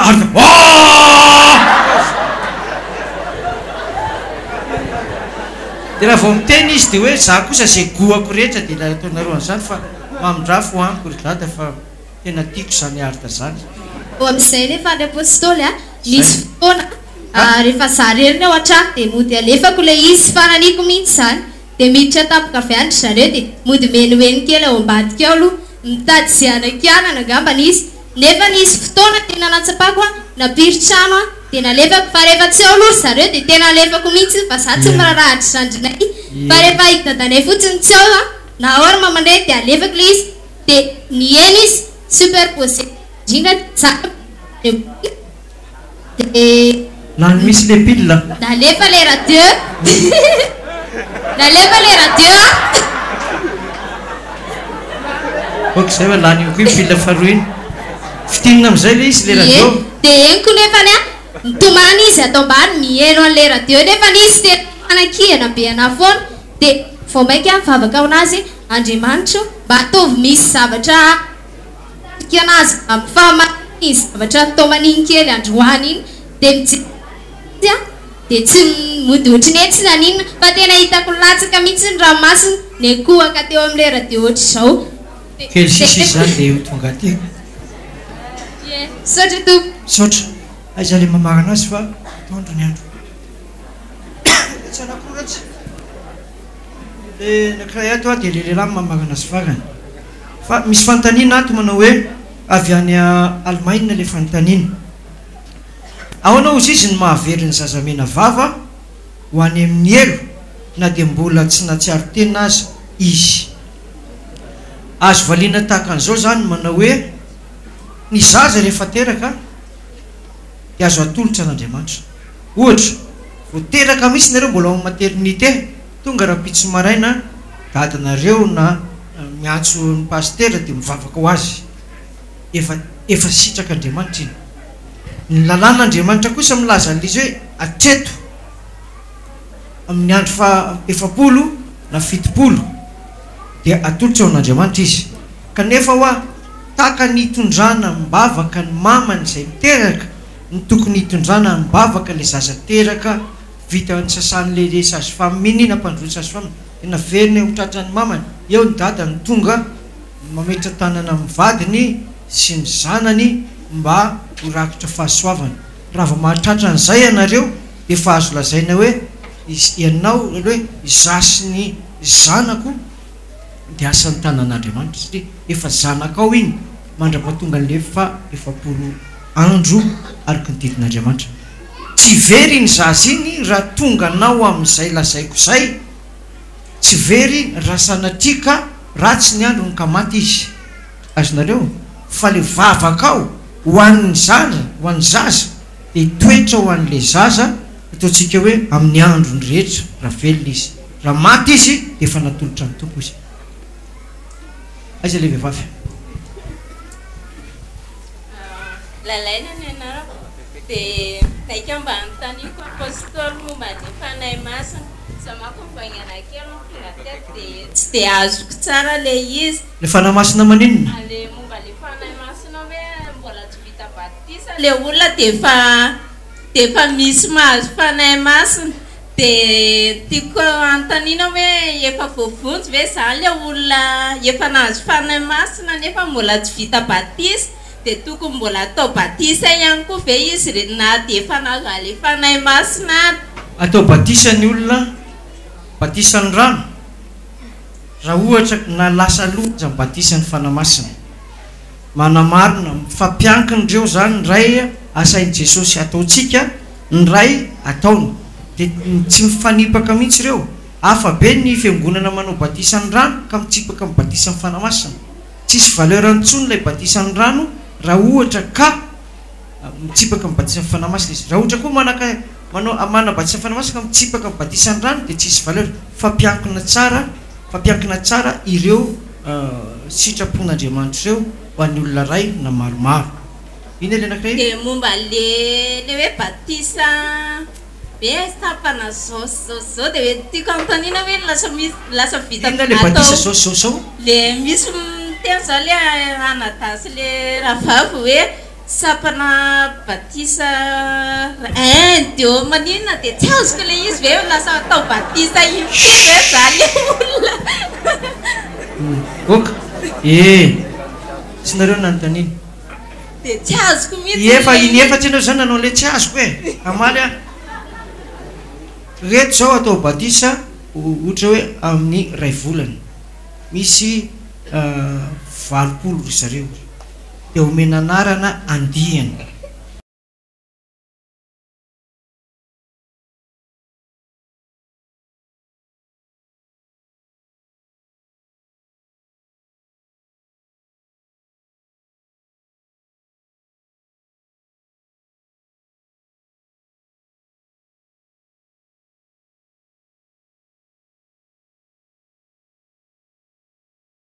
batisa batisa promotion Victoria 4 mipetrapetra ary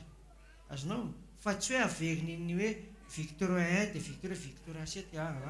le andihany fotsiny le izy ianao ka fa mbola tsy vita mbola vao miomana mahirezy mivavaka dia mamaky tsara sy ohatra masina le lehilahy mibadika le manosona maso Nya zany mifanontaniako apôstôly dia momba an'le soratra masina ny amin'ny exodus le hoe manajany rainao sy ny reninao iny dia ny anany efa tsy sitraky ny ray aman-drenyky mihitsy ny vavahako aty amin'ny FMFOA kanefa za tsy manaraka ny sitrapo fa mbola ny sitrapo ihany arahako dia ahoana mety mba ampeoperikevitra am'zany ny olona dia asaina manaiky ny manaraka ny ray aman-dreniny amin'ny ilany anankiray kosa tsy manao ny sitrapoko aritra mandrakizay izany hoe tsy manakana ny fanekenan'Andriamanitra ny fivavahana mihaino veriseno mihaino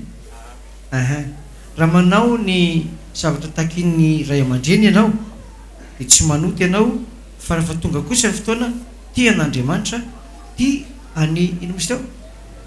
any ray aman-dreny raha ohatra zany miforcenao izy hoe tsy mahazo mandeha manao ny sitrapon'Andriamanitra ty dia afaka miresaka ianao hoe ny ao anatin'ny fiainan'ny olona misy ara-panahy data dia misy ara-olona ka ny fanompoko an'Andriamanitra dia ny ara-panahy nefa tsy maintsy olona makany tahaka an'izay koa itiavako anareo sy ny andehanako arak'izay anirahanareo anaovako sitrapona manajany rainao sy ny renao atreo amin'ny lafiny eo zany amin'ny lafiny ray rehefa mafimafy saina ilay ankizy hoe mivavaka foana dia zakan'ilay ankizy ny ray aman-dreny matetika hita tato amin'ny fiangonana zany hoe manenjika an'ilay ankizy hatraty le ray aman-dreny manenjika azy makaty dia hitany hoe ay tena mivavaka kay reto olo reto matetika mantsy ny ray aman-dreny rehefa tsy vo matatahotra izy hoe tsy makaty am-piangonana akory dia manenjika an'ilay ankizy aty izy andrasany eriananina ary ilay zaza rehefa mirava dia hitany hoe fa mivoaka avy eo ilay zaza mianatra baiboly mahay baiboly ohatr'izay tsy mifanipaka reo zay tapitra ny anjarako mbola misy ry misy manao kazo menamena farany dia le manao mavomavo dia mijanontsika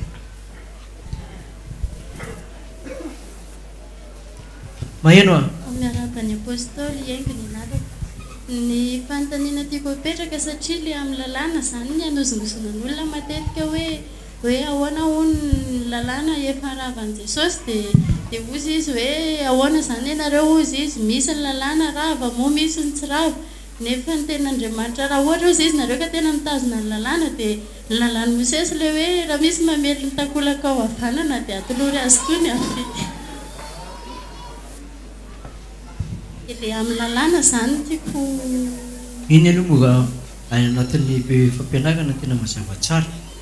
fa valiana tsotra ry zareo hoe fangao aminareo dia tena tsisy intsony ny lalàna fanendry zareo sady foana ny lalàna amin'ny foana ny dito ka ianao nge tsy maka plasiny fa apetraka hoe dia ny foanana daholo fe zany ny lalàna ao anatin'ny baiboly rehetra io maninona tsy miaraka amin'ny reninao koa ianao atao zany misy lalàna zany hoe tsy mahazo miaraka amin'ny reniny lehilahy ary tsy mahazo miaraka amin'ny zanavavy ny ray dia foana koa zany io petraka ohatran'izay asevy makaty izy amin'ny pasteranareo zany fa mora kely le izy rehefa ianao nga vaovao baptisme M23 ianarana tsara le lalàna fa misy lalàna didifolo dia misy lalàna momba amin'ny fiainana ohatra zao hoe ao anatin'ny lalàna momba amin'ny fiainana dia ny lahy tsy mahazo miaraka amin'ny lahy ny fiangonana misy an'ny mamanareo nefany efa manomboka ny any an-dafy manamasina mariazy lasa amin'ny lahy dia apetraka amin'ny mamanareo izy hoe efa rava avy eo ry mama ka afaka miaraka ny lasa amin'ny lahy sy vavy samy vavy ohatr'izay raha mbola mipetraka io le nanao an'io tsy mahazo miaraka dia Andriamanitra le Andriamanitro sy ny Andriamanitra ao nanao an'io fa taty oriana nisy mpampianatra hafa tany aminao dia nisy mpampianatra hafa taty any dia le mpampianatra any aminao miteny hoe efa rava daholo le lalàna rehetrarehetra le mpampianatra anakirite taty amiko miteny hoe misy rava fa misy tsy rava azonao raha zay le izy amin'ny akapobe mila mahay soratra masina dia mamaly amin'ny tenin'Andriamanitra sy ny amin'ny lojika kanjo mavomavo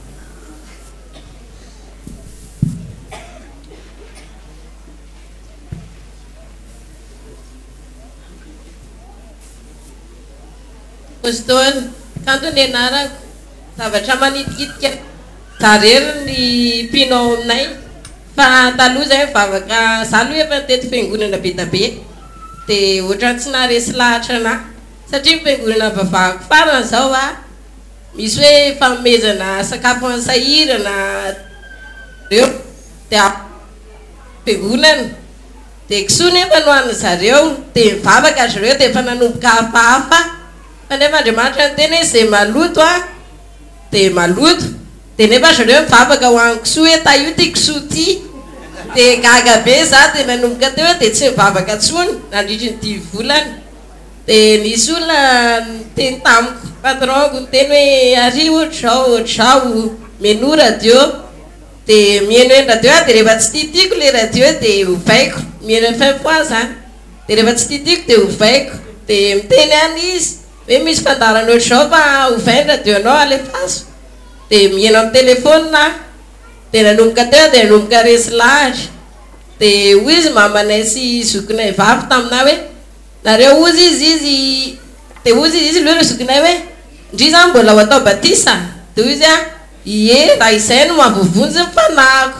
dia hiverina atao batisa satria efa vita batisa efa mpandray tany amin'ny IFJKM dia zay hoy izy tsy handeha tsony fa manala baraka anay zany hoe mifindra makasy dia mifindra makasy dia hoy izy a tamin'izay hoe fa ireo olona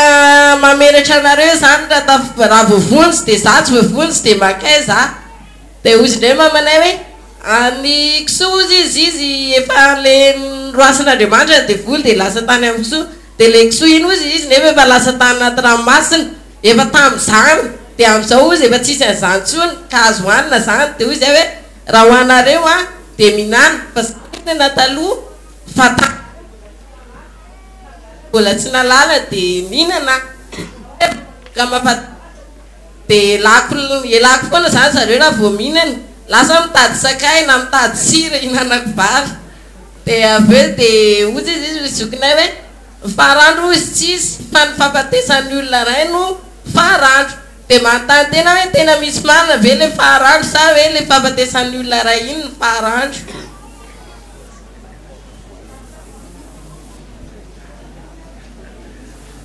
ho an'le olona maty a fampianarana manokany ty rehefa tendrena amin'ny fahafatesana ny olona anankiray eo amin'ny Hébreu 9:36 27 9:27 hoe tendrena amin'ny fahafatesana ny olona indre mandeha zany ho amin'ny fahafatesana rehefa afaka izay dia misy fitsarana maty zany le olona io ohatran'ny ty zao ty le olona azondre azonao dia io rano io natao hoe fanahy ao anatin'ny olona maty ary izy dia mivoaka eo miala io fanahy io dia mipetraka eo akaikin'le vatabe mangatsiaka eo izy ny baiboly 9:27 Hébreu tendrena amin'ny fahafatesana ny olona rehefa afaka izay dia izy fitsarana maty tanteraka izy dia ho tsaraina hoe ho aiza lay alefaiza lay fanahy na paradisy io na elo efa namany tsisy nina azo atao intsony azonao ka raha tsy mibebaka zany le olona na fampianaran-diso dia io fanahy io no tsaraina dia io no makany amin'ny fahaverezana raha voalaza hoe zay mihina kisoa sy ny zava-betaveta dia manino izy izy pasteur parany ringana dorana ity fanahy ty lasa any amin'ny elo zany lazay zany fa lay nofony ty nofontsika ty levina amin'ny tany ao dia potika miverina amin'ny tany tsisy dikany amin'Andriamanitra izy raha velona le olona ka mibebaka atao batisa dia ozy ny tompo hoe soroko aminareo reo izy dia omeko fanahy vaovao sy fovavao nareo raha maty indray zany le mpino dia iny no tonga dia paradisa dia rehefa tonga ny fahafatongavany Jesosy ny amiraha ho an'ny lanitra raha ohatra ka velona le mpino nitafy an'ity zao mety loha ty dia ao anatin'indray mpimaso ity mety loha ty miova tsy mety loha miaraka amin'ilay fanahy ato iny miakatra fa ankoatran'izay very tsy ankoatran'izay za tsy mivako taty a dia na zareo rehefa manonika gaga fa za taloha tena sary tahotra fa na amin'ny enarivo io ary a dia tsy masamy voaky mitrano zany tsony amin'izao anefa na ampiry a dia mandeha mivoaka dia zareo miteny hoe ataovy tsara fa mbola misy mamono any mandendehana ihany amin'ny alina dia hoy izy hoe anao mandeha lavitra be tsy mandeha lavitra be fa zana mihodina ao ambadiny trano ara dia matahotra na mipetraka rehetra ao an-trano ary dia matahotra talohany nandehanako vavaka taty andro alina dia tsy nanova tamin'izay fa juste mipetrapetraka eo ambony fandriana dia ohatra taitra zany a nisy nanainga ny rideau teo amin'ny fandrinako zavatra mainty be dia natahotra be a dia nioraka ny antsy vonjy eo dia mezany zareo hoe manompo ratsy a nefa ny a tamin'izay tsy nanovy tsy mbola natory zao mifandehana iny matory ianao a avy le devoly avy any teto izy mitratranao mbola tsy matory tsara ianao fa teto izy mitratranao raha natory zany ianao a dia niditra izy dia tsindriny ianao ianao le tsy voatsindry ny tanana indraindray voatsindry eto dia amin'io mavesatra be tsy ity iny a fa le fanahy ao anatinao no mahatsiaro an'le fanafiana dia le fanahy io le mitaraina amana hoe ka raha tafiteny ny vava hoe jesosy dia miala io raha ankizy kely zany zazakely nitratran'ren'ilay angatra na devoly manindry amin'ny alina ireny dia misarotra be mety maty izy raha ela be fa matetika aloha reny devoly ireny amin'ny tanana na amin'ny tongotra na eto zay mahatonga ny tompo hoe miambena ianareo fa tsy fantarareo fa ny devoly fahavalonareo dia mandehandeha mitady zay arapana ohatran'izay le izy ka misoran'Andriamanitra fa narovan'Andriamanitra ianao fa ohatran'izay ao anatiny amin'ny fiainana ohatran'ny misy an'izay kely daholo valimarina ny olona dia tratran'io raha ohatra ka nisy zokinay nitantaran'izany fa hozainay fa zokinay izy petrahan'le devoly eto hitako izy izy fa ny fitombenan'le devoly nipetraka fatako nyfanontaniana petrakareo saika maty izy ela be 30 seconde mety mafaty 1 minute raha ela 1 minute et demi dia mety maty raha ohatra amin'ny alina tsy mahatsiaro tena tsy mahetsika ianao ka tsindriny io sarotra be mety maty fa hatreto aloha tsy mbola nisy pino maty an'izay reny zany mahatonga le any amin'ny olona hoe natory izy dia maty ho azy tao izy nge salama be tena nahagaga mihitsy fa rehefa tonga ny dokotera dia hoe tapaka lalandra sa sepitra sa maninona le devoliny 75% ny fahafatesana tsy ahoantsahoanao mpandrinao devoly sy le ohatrany hoe mitondra tomobile dia misava manao an'izao amin'ny alina misy ohatran'ny olona mepita dia miala amin'iny le trafeka tonga do vita izay ny ilavana ny vavaka fiambenana tafio avokoa ny fiadin'Andriamanitra mba hahafahana manohitra amin'ny andro fanafiana marina le fiambenany rehetra fa aza dia mivoakala loatra dia matanjaka be azy ianao izay eny ary anao hira anankiray tsika dia tsy anao hira anankiray tsony fa tonga dia raisin'ny pastera pary soava tsara veloma tompoko